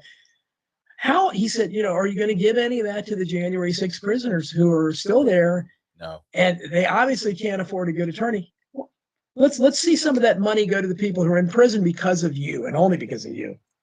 Well, that's right. Well, and the reason I brought up the issue with Agnew and back in Watergate, and that's just like a tidbit, a little throwback from history. The first casualty of the Nixon administration for his resignation was his vice president, ladies and gentlemen. So you're asking who's going to be president, and Biden's not going to last. He's not going to last through into 2024. They're going to change horses. They're going to figure that. That's what the laptop is for. The laptop is. I mean, the Republicans will raise money off of it. It's kind of partisanship is so stupid on a level that I can't even find historical, any type of historical reference to partisanship like the way that we have it now. No precedence at all. And look like Madison Cawthorn, he was putting out that story about people offering him cocaine and having orgies and stuff. And then the Republican Party put up images of like Pelosi, Schumer, and I'm like, but he was talking about his own. So I mean, they're just so clueless. And Trump, by the way, Trump raised $250 million on Stop the Steal, and none of it went to. I mean, almost like a fraction of a fraction went to attorneys. I can't say none. Some went to Sidney Powell, I guess. Well, Rudy Giuliani. Again, I'm hardly anybody to feel sorry for Rudy Giuliani. I don't know what was going on with him because he was one of the 9/11 cover-up guys, mainstream, typical Republican neocon, not a good guy. But he, was all in on the vote fraud, and he was all in on the Hunter Biden's laptop. And he seems to have disappeared off the face of the earth. And you think he'd be back in the news now with the Hunter Biden's laptop finally being acknowledged he exists. But I don't know. He's parts unknown, I guess. But if you recall, one of the stories here, Trump really does this generalization that he ends up discarding people is true, because he owes Rudy Giuliani money from serving us, and he wouldn't pay him. It's like, This is amazing to me, this guy, but he continues to attract people. But I think, Tony, he attracts them because everyone looks and they think this is the only alternative. This is the alternative to the woke madness that has made this country on the verge of the verge of absolute collapse. And they look at Trump. Well, he's the one that maybe he can stop it. And of course he can't, but I think that's the only explanation, is people keep going back. They keep going to his rallies where he doesn't even mention the January. He should lead off every rally with the day, whatever it is, day, 380 or whatever, 400 or whatever of the prisoners being in illegally incarcerated in DC. Yeah, absolutely. I was looking at the comments, Don. You broke up the last little bit. I didn't hear what you said. Okay. Well, I was just saying that he should be leading up and just say maybe this is day 400 or whatever it is of people being unconstitutionally imprisoned in DC just because they could be a hero. I mean, but he's not going to do it. Yeah. Right. None of those things. Yeah. Right. It doesn't compute into his narrative. I was just looking through the Rockfin chat. There was a question from Felix. For you. Yeah. For you. Yeah. And it says, has Tony ever heard of the rocket scientist David Adair? Mm-hmm. Not off the top of my head. Should I know that name? What's that from? I think he asked me about him too. Felix, I forget exactly. Tell us in the chat room again who David Adair is. Yeah, I think he asked me about that. People ask me about stuff all the time, and I know a lot of it, but I don't know everybody. Depends on how many cups of coffee or tea I've had, whether I remember it. I'm sorry. Chris says the Independent says the Masked Singer Rudy Giuliani is going to be on the Masked Singer. Oh God. Well, at least I guess they decided not to knock him off. But man, he's. Does the Masked Singer have to wear a face mask? Is it doubly mask if you're on the Masked Singer? Yeah, it's one of those shows I'm proud to say I've never watched, but to me it's all based. Remember back in the 70s, was it the unknown comedian that wore the paper bag over his head? Right, the unknown comic. The unknown comic. Yeah. Now that's right. That was it's a cute gimmick. What is it? I'm forgetting his name. It was the guy's name was Chuck. He was the host of the Gong Show. Oh, Chuck Barris. Yeah. Chuck Barris. He wrote the book, Confessions of a Dangerous Mind. Yes, he did. Well, John Barber was the original host of the Gong Show. He lasted less than a week, and then Chuck Barris decided he wanted to host it himself because he was producing it. Right. That shows in his book. Okay, he will. Okay, that's you saying that. Yeah. So. I think it is nice. Must be Billy in the chat. Must be BRV in the chat. Okay. Oh yeah. Oh that's got to be him. Okay, I thought that was you doing it. Once that happens, he will go back to doing nothing. Is that you, BRV? Yeah, it's BRV. Yeah. BRV knows. He can smell a Trump conversation. He's going to come in here and level us. We got AOC, BRV, and I'm trying to get Marjorie Taylor Greene as MTG, but and I just just an indication. I was looking on Yahoo of how lame comedy is today. It is with all the. I mean, look at all the comedy fodder we have out there. I mean, if I'm a stand-up comic now, I would consider this as a gold mine. There's so many things to critique and laugh at and scoff at, but these lame comedians, Jimmy Kimmel, he's fresh off talking about Ted Cruz's 2 years ago going to the beach or something. Or I mean, what? That's relevant. He goes after Marjorie Taylor Greene. Shocker there, real predictable thing, and basically says that where's Will Smith now that you need him to come up and slap her. So of course she reacts kind of histrionically, but no crazier than woke people would, and tweeting out to the Capitol Police saying, "Are you going to do anything about Jimmy Kimmel, threatening, advocating physical assault or something like that?" But so of course he just doubles down and just But it's so lame that he's going after really the only member of Congress who has any kind of indication that maybe she's an average person. I don't know how the hell she got in there, and that's who he goes after. Not Biden walking around. I mean, imagine making just that tape making fun of him walking around and nobody would pay attention to him. Kamala Harris is cackling and giggling at everything. Nancy Pelosi's, her just fusillade of comedy gems. Chucky Schumer, Maxine Waters, they're everywhere out there. You could be just having a field day just with politicians alone. But they're all off limits. So I said, how do you do comedy now? How does anybody do comedy now? Our friend Sam Tripoli, I asked him that, when I had him on, that how do you do comedy? And I guess that's why he can't do it anymore. Yeah, Jimmy called out sociopath Marjorie Taylor Greene's hypocrisy reporting him to the police. Yeah. It's a, oh yeah, it's a sociopath now. Yeah, unbelievable. Yeah, it's incredible. So I don't Comedy's know. becoming a very niche market.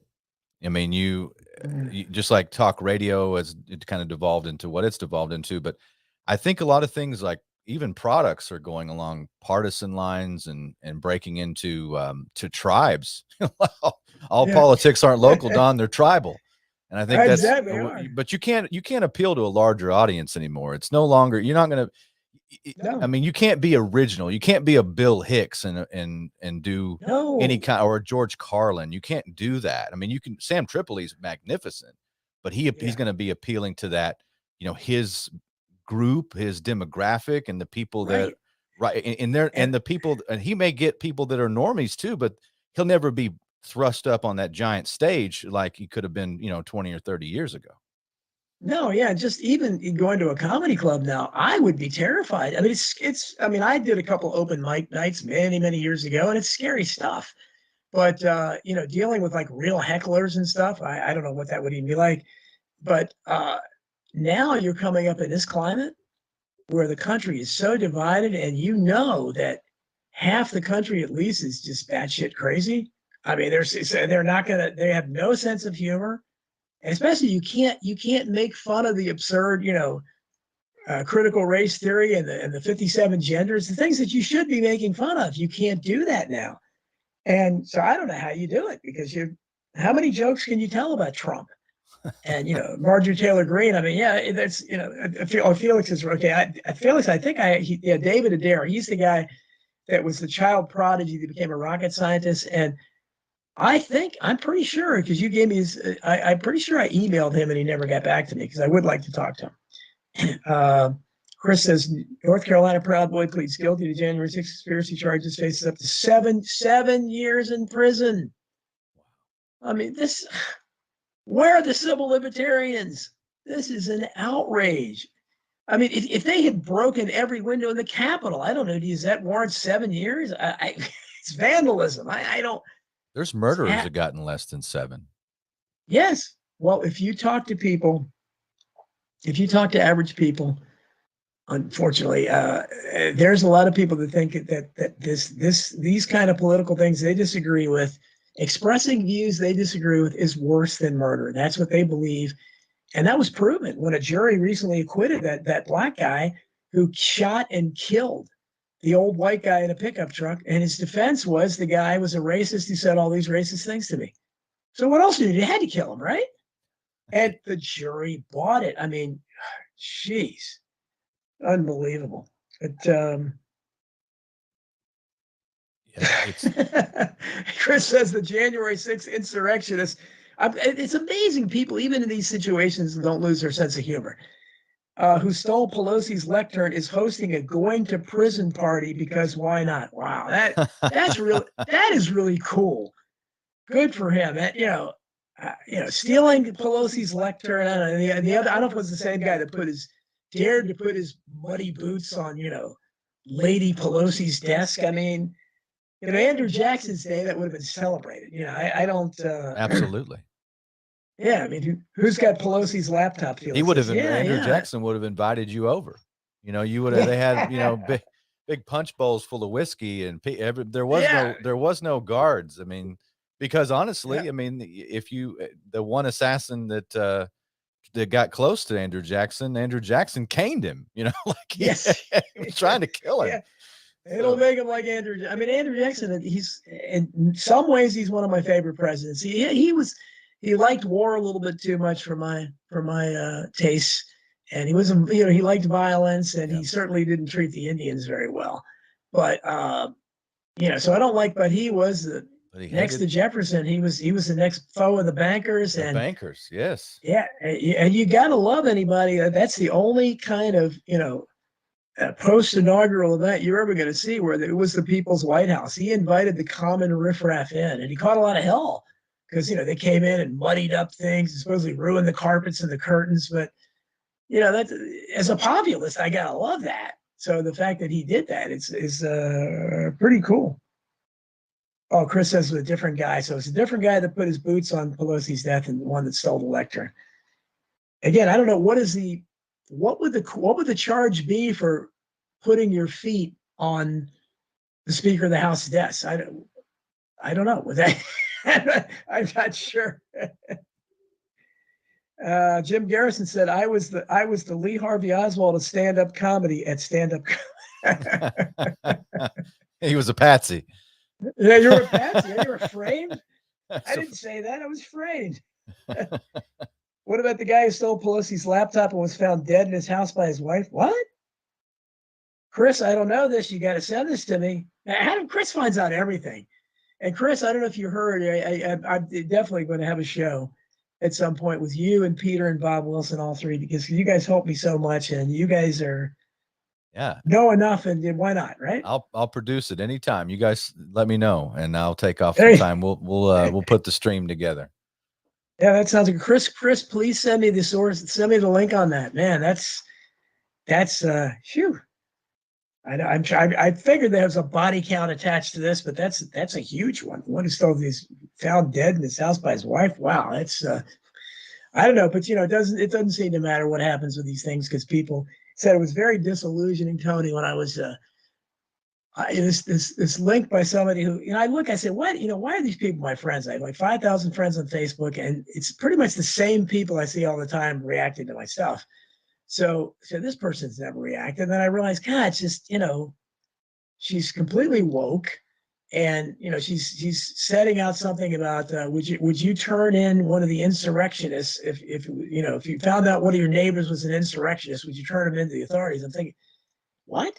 And I'm like, and virtually 100 some comments, almost everyone, yes, hell yes, they're traitors, hell yes. Like, what? It's like, this is so, I mean, that's just a small sampling, but needless to say, I unfriended her because I said, why am I friends with this person? How do we ever become friends? I don't get this. I wonder about that a lot on the people on Facebook. Is like, what, how did because I don't say no to anybody pretty much, but I don't know what they wanted to be my friend for. Mass hysteria. Yeah, that's right. Chris says he was the Thomas Arthur valet of stand-up comedy. It almost was. Yeah, I don't know if you know who that was, Tony. Thomas Arthur Valet was, there was an aborted plot to kill JFK in Chicago in the beginning of November 1963, actually while he was attending the Army-Navy game at Soldier Field.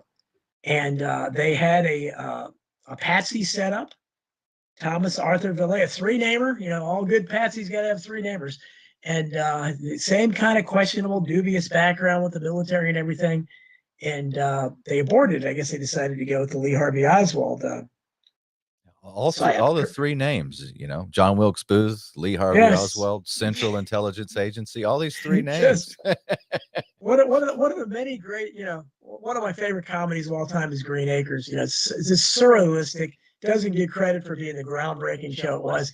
But one of their shows, they were making fun of the local politicians, and most of the people were voting for him because they have Mr. Zippel going, he's a three-namer. I got to vote for him. The whole thing was they're voting for him because he's a three-namer. And it was just brilliant. Their satire was so right on. I always remember that. He was a three. I forget what his name was. Chris said he sent me that. He sent me a bunch of that and the suicided caps. You know what you got to do, Chris? If you can, email me the suicided cops and that guy, especially the laptop that was found dead in his house by his wife, because so much of this gets lost in the shuffle. And I appreciate you send me so much great stuff, but sometimes I can't find it. So I do want that, definitely. And try to find out more about it. But, trying to find out, I'm still, trying to contact people. You also want to thank Jim Garrison in the chat on Rockfin, Don, he's left 2 $5 tips for you. Thank you so much, Mr. Garrison. Yes, I loved you anyhow, but geez. Oh, thank you so much. I see up there. That's very, very kind of you. Anybody that does that, I appreciate that. And so thank you so much. But what was I going to say? Yeah, so I'm trying to contact a lot of these people, and Felix says, Don, have John Armstrong and John Hankey, I think you mean Hankey, on again. I need Armstrong is a tough get. I got him. and he liked me for a while. He stopped calling me because he wanted me. I felt uncomfortable. He wanted me to call this witness and interview him, but I don't know. It made the situation. I don't know why he didn't call him himself. So that's why. And I haven't heard from him again. He was calling me quite a bit, but I guess maybe I'm on his list now. I don't know. I think he's great. You know, and I said all kinds of great stuff about him, but we'll see. That's an idea. Um, Jim Garrett. I may get another tip here. Jim Garrett said he loves Arnold. 3.7. Hey, Arnold's. You know, one of the things I used to do. And my wife, bless her, you know, when she was going out with me, you couldn't be an average girl and go out with me because I would just do ridiculous stuff. Like I remember when we were going places and you'd have to have a reservation, or even one time I remember I liked it because if you remember Fuddruckers, I don't know if you had that out there near you, Fuddruckers hamburgers, but we had around here. They're real good burgers, but they had a unique setup where you would go fix everything and order your place your order, and then you would go back to your table, and then they call you out, like say your order's up. So I would always usually I would go a Ziffel. So it's for some reason it abused me. As a young guy, I would laugh at stupid stuff, but I loved hearing some teenager or something go, a Ziffel, your order's ready. You know, so I like to do that. And I got, Mark Lane did, he told me when I met him that one of the inside things he did, they used to, when they did reservations, he used to like giving his reservation as O.H. Lee, which was supposedly the alias that Lee Harvey Oswald rented his rooming house under. So even in the community, there's a little inside baseball there. And it's Heidel, right? One of the other ones. Yes, Heidel was supposedly, the alias. Very strange, that Oswald supposedly they only used the alias, a couple times, 3 times. So once was to order the alleged murder weapon to JFK. Second time was to order the alleged murder weapon for Officer Tippit. And the third time was to, put his name on all those leaflets for the Fair Play for Cuba Committee. And as people said, he had a selective service card found on him with a picture of Oswald, photograph of Oswald, and the name Alec J. Heidel. The problem was, as I think it was Peter Dale Scott that pointed this out first. And I have a lot of questions about Peter Dale Scott, but he made a great observation here, and that was that real Secret Service cards never had photographs on them. So anyone using that with a photograph, you're instantly going to be shown that this is a fake ID.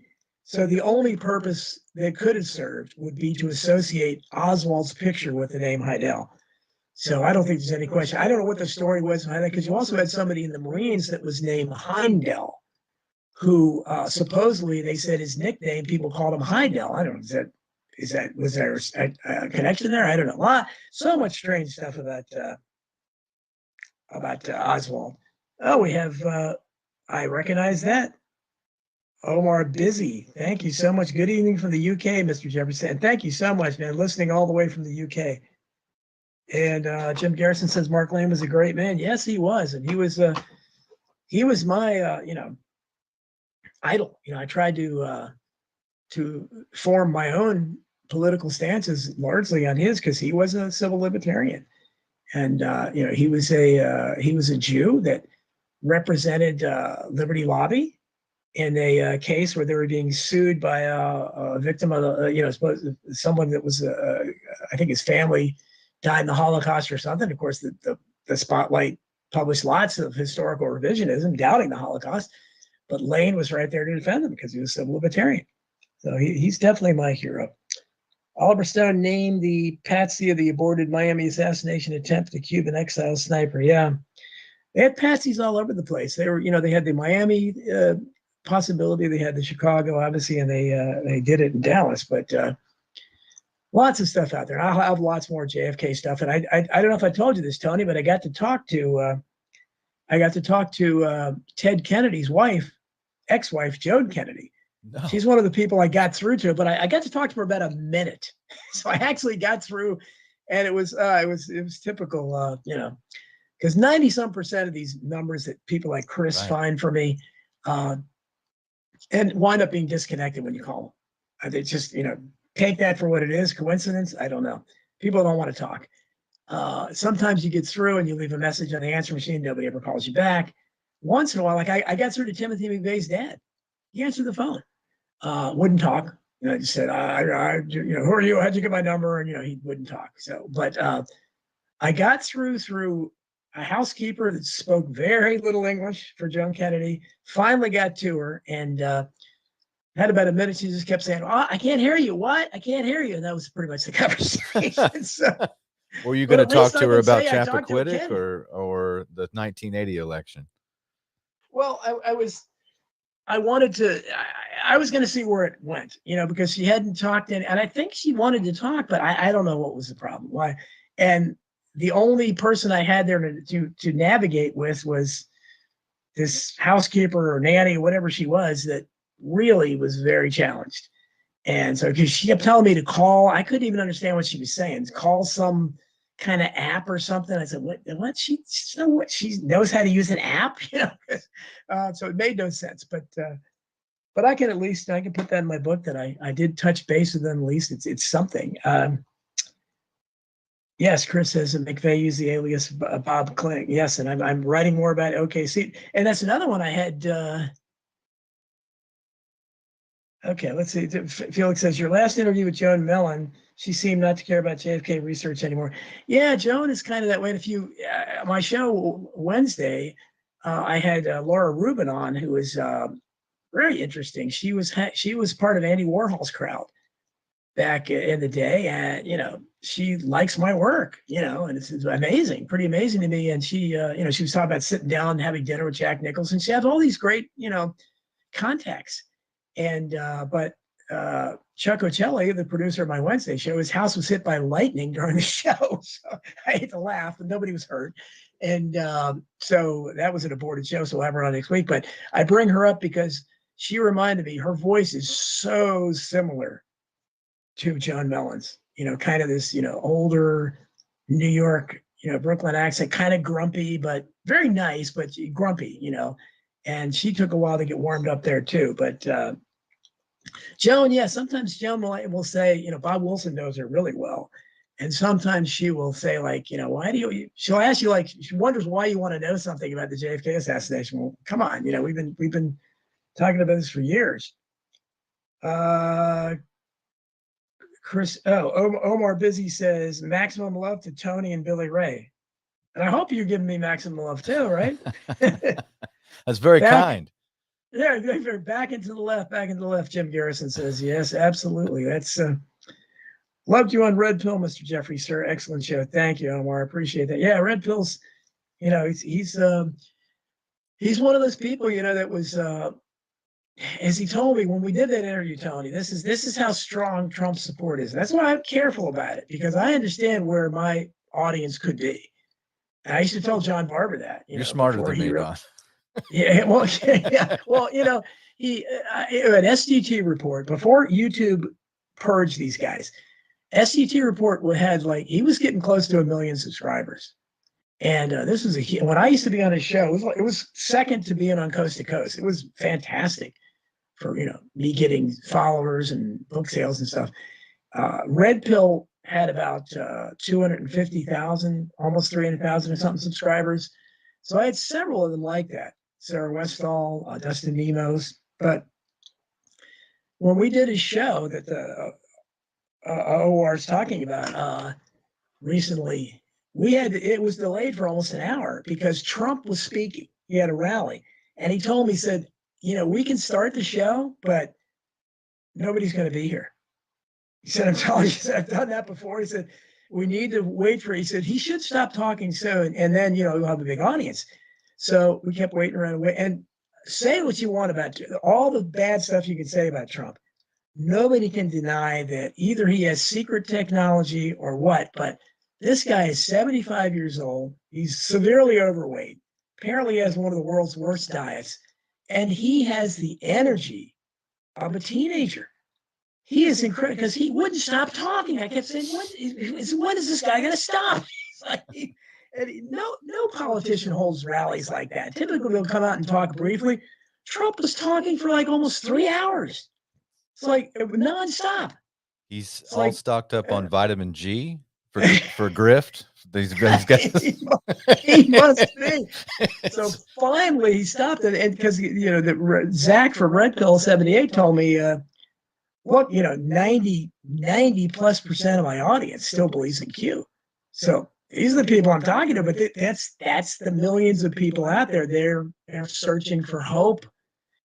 So that's why I say what I say about Trump, but I mean it's I don't have I'm not in the camp of over the top. I don't have like a really emotional response to it. It's not a right. derangement because I come from the place of having supported him early when no one else was. When like I was in a congressional race, and none of the candidates supported Trump until he was the nominee. I was out front writing articles. I come from a place of supporting and then just falling away based off of his deeds, Right, based me off of too. what he did. I voted for him. Yeah, I mean that's because he's what's the alternative? I mean, that's the problem. Is it's still what is the alternative? If Trump wins in 2024, and again, I don't think they're counting the votes anyhow, but obviously, but if you're assuming they're counting the votes, if he runs in 2024 against Biden or Kamala Harris or whatever, so what? Yeah, exactly. If you put a gun to somebody's head, okay, what do you if you're going to bother to vote? I'm certainly there's not much point to it. But like I said, we look back a couple years ago, and as ridiculous as that was, at least I don't know what you would akin it to. It's like I guess you're putting band-aids on a dam bursting or something. That's pretty much what you're doing. But the situation is so bad that I think if you had an honest election, you'd at least get all the people that have voted for Trump and then some voting for anybody pretty much against this mess. But I don't know. Like I said, I don't think they're counting the votes anyhow. Jim Garrison said Joan Millen is a nice lady. Had dinner with her and some folks. Well, very nice. I've never met her. Obviously, and I think she likes me. But okay. Oh, Warren Busy said, Mr. Jeffries, sir, I got nothing but love for you, sir. Well, that's wonderful. It's so cool that I really appreciate that, knowing that people in other countries are listening to me, and I hear from you guys. All these guys. It's Australian Ben, who I haven't heard from lately. Australian Ben is he used to listen to Chuck all the time, especially. You've got some great positive comments on the podcast channel on America Unplugged. By the way, anybody listening, if you want to find all of Don's work in one spot every week, I put it up on the America Unplugged podcast channel, and you can find it in America Unplugged Radio. And I'm working on a bunch of stuff behind the scenes, guys, and I'm sorry because I'm so busy with my shop and trying to pay all my bills, but I have like 4 or 5 things that I want to bring out for Don. I've got intros and outros for your show on this show that I'm having produced, some commercials so we can get a little bit of sponsorship money for Don, and cleaning up all your podcast links so people can get a hold of you or send you a donation, because hey, I know I used to think you were a millionaire author, Don, and now I just now you know the truth. Now I just know you're a great author. You need donations. Yeah, we need to sell about 1 million more copies, right, of Hidden History.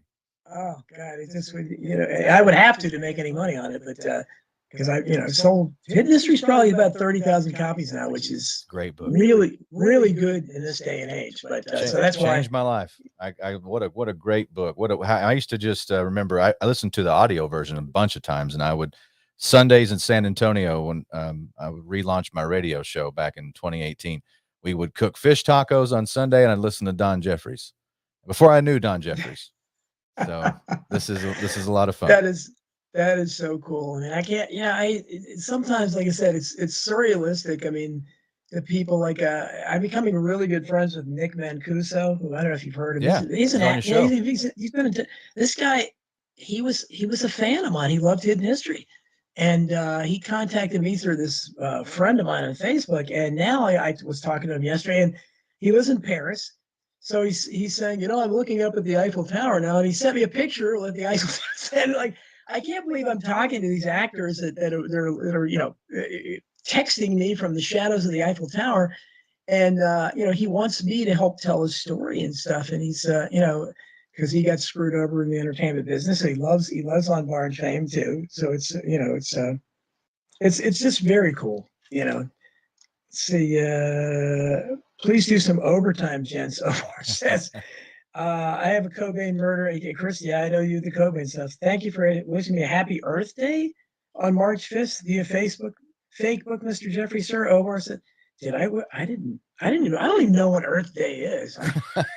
I wished you a happy Earth Day. Oh, okay, sure. That's it. It's Earth Day. Might as well be happy, right? Uh, DB Research, Columbine, DC Sniper Flight. Yeah, we can have DV on all the time. I really liked talking to her, so I think we'll definitely have her back. I wanted to talk about her research on the ground because she was at Shanksville, Pennsylvania, and she talked to a lot of those witnesses about Flight 93 early on, and I think she did other work like that too. While Nick Mancuso, excellent interview, Don. Where it says, yeah, and he's just I mean, these people are friends. It's really cool that they consider me friends. And John Barber, obviously. I mean, I used to watch Real People.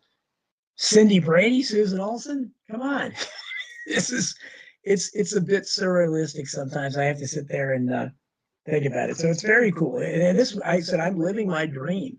I'm doing exactly what somebody could have told me what I wanted to do. Okay, you're gonna write books, and this is what you're gonna do for a living. You're gonna write articles, and you're gonna have little radio shows too. I mean, that's my dream, And so I'm doing this. It's just I am pretty much getting paid like a McDonald's worker.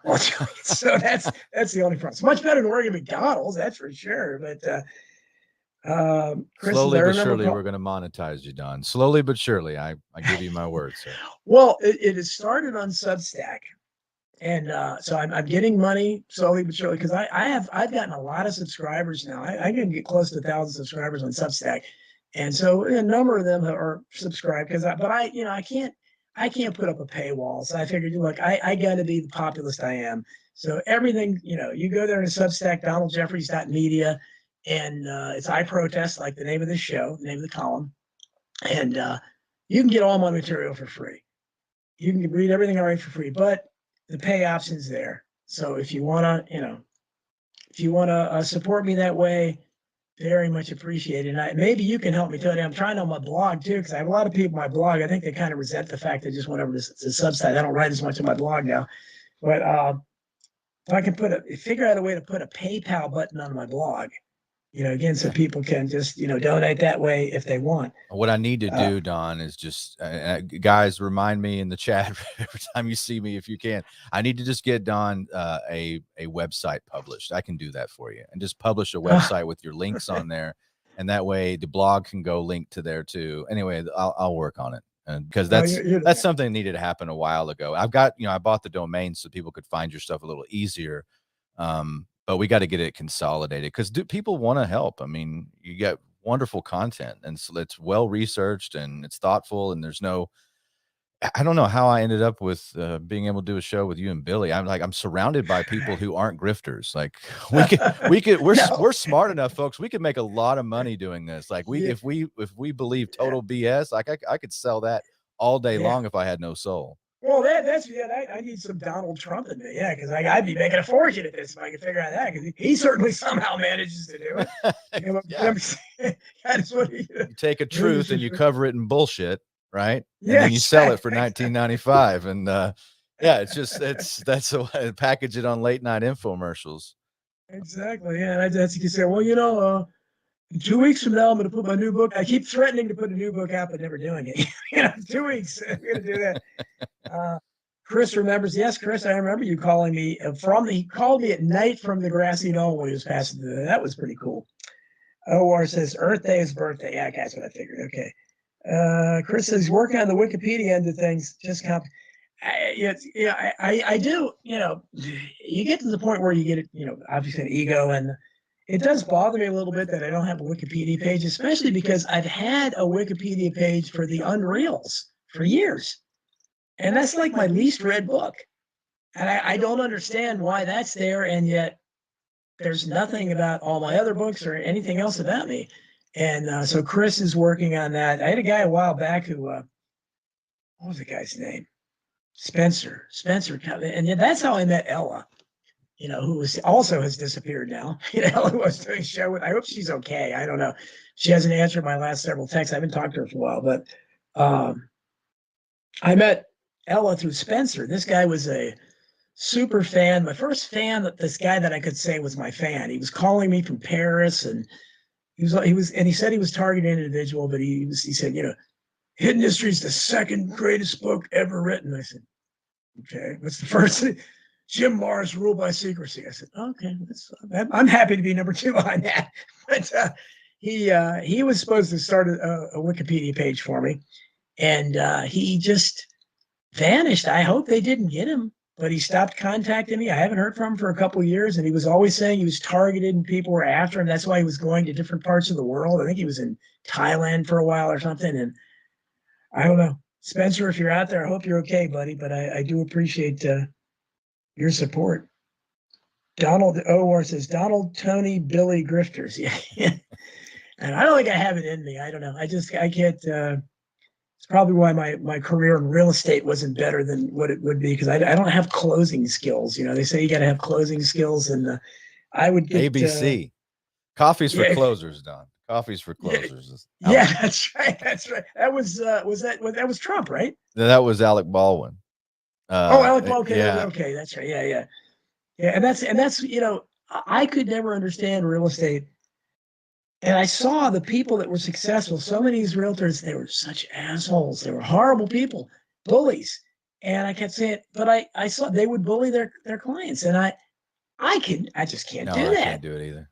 I can't. I had the guy say something like, well, what you need to do, you take them out, show them 3 houses, and then you come back and say, okay, which one am I going to write a contract on? That's not how that works. No, I said, but it worked for this guy, and it's like, and it would drive me crazy, because of course I would understand they wanted this is a huge decision, but they would know how to pressure them. That's what I said. I have all the other skills of a salesman. I obviously have the gifts of gab.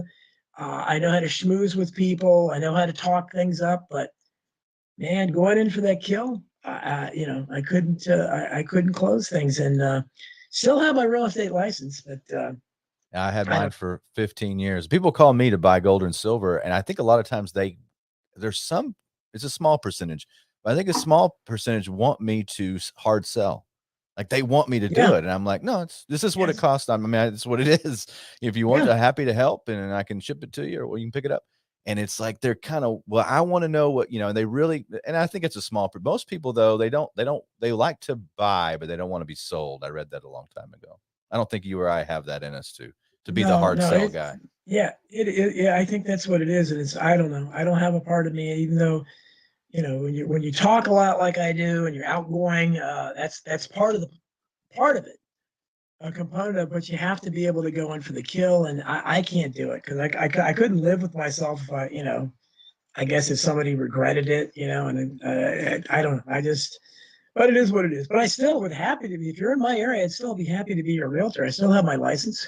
And, I would be honest with you. I can tell you that. And I used to always tell people, hey, you know what? I'm not going to be like these guys BSing you, because I know how complex it can be. And there's always something that comes up in almost every real estate transaction that's unanticipated. I would never, but a lot of these realtors get in trouble. And that's why I still pay errors and omissions insurance every year, right? Because realtors make so many mistakes that we all have to pay to cover them up from being sued. So you're never going to have to sue me, because if I have any question at all, I'm going to call my broker and make sure, hey, that this is broker approval, and this, I want to make sure about this. And I don't know, maybe people that take that as for not being confident or something, but hey, it is what it is. I've been licensed since 1985. That's longer than almost every realtor in the area. That is a stretch. And you could do, in the state of Virginia, you could just say, sell your house with Don for less, and just list at 1% and let the owners kind of be your partner. That's a populist stance, because you'd save them 10 grand a pop on average. Yeah, I have to come up with some kind of, I don't know. We'll have to come up with my friend Congressman Ralph Hall said, he said, I'm not that smart. I need a gimmick. He'd always say that. I need a gimmick. I was going to tell you too, before we close, I was thinking of, we were talking about the JFK assassination, and I long before I met you, Don, I was talking to my friend Ralph, and he was 91 at the time. He left Congress because he had an accident. He actually lost his last election, but he left early because he had a really bad car accident. So I'd go over and see him, and we talk history. He still had a really sharp mind. And one day I just said, I never asked you, where were you on November 22nd, 1963? And he thought about it for a second. He goes, I was getting ready to go to Austin to have dinner with the president.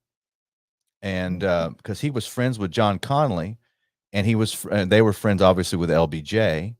And at the time, Ralph was a state senator. And so he was in, and I said, so that was the dinner that never was, because JFK went from Yes, right. San Antonio to Fort Worth, and then to Love Field, and then that was supposed to be back down to Trademark. Austin. Yeah. And I never forgot that was he just thought for about 2 or 3 seconds and goes, oh, that's right. I was getting ready, and I heard about it. I thought, wow, you talk about history. That's cool. Well, yeah, that was very cool. Well, it's it's been a great show. I appreciate everybody's been in the chat. Keep that in. We got to get the phone lines working. We'll have to do that, and hopefully we'll have be a little more organized next time, because I'll be in the live stream. And but I appreciate Jim Garrison again. Thanks for the tips, and I appreciate everybody in the chat room. And I'm sorry I'm not seeing the YouTube and Facebook comments, so I appreciate you guys being there. Next week well. we'll have Don streaming regularly next week. We had to make an exception for the guest. And so hopefully this is officially approved and wins the YouTube seal of approval. I have no idea. So hopefully, because it is much better when we're live streaming from here. So again, I appreciate it. And Tony, again, thanks so much to you, because pleasure. You've just been incredibly supportive. And we'll be talking again tomorrow. You guys tune in tomorrow at 12 o'clock, same bat time, and not same bat time, same bat channel at 12 noon Eastern time. On here, where we'll have America Unplugged, and we'll be talking to the great Billy Ray Valentine, along with Tony Arterburn and myself, and we'll talk about the typical events of the day. OR is demanding overtime. Please. We'll do that soon, and we'll give you some notice. I've got to make sure my schedule's okay and Don's schedule's okay, but we'll open up the phone lines too. Yes, we're definitely going to do this. Or please keep listening. Especially, I really appreciate you doing it from all the way across the pond. And thanks again to everybody else, Chris Graves, and all your support, everybody else here. And so be listening here next week. Same bad time, same bad channel. I protest. Keep on sending forth those tiny ripples of hope. Thanks for listening.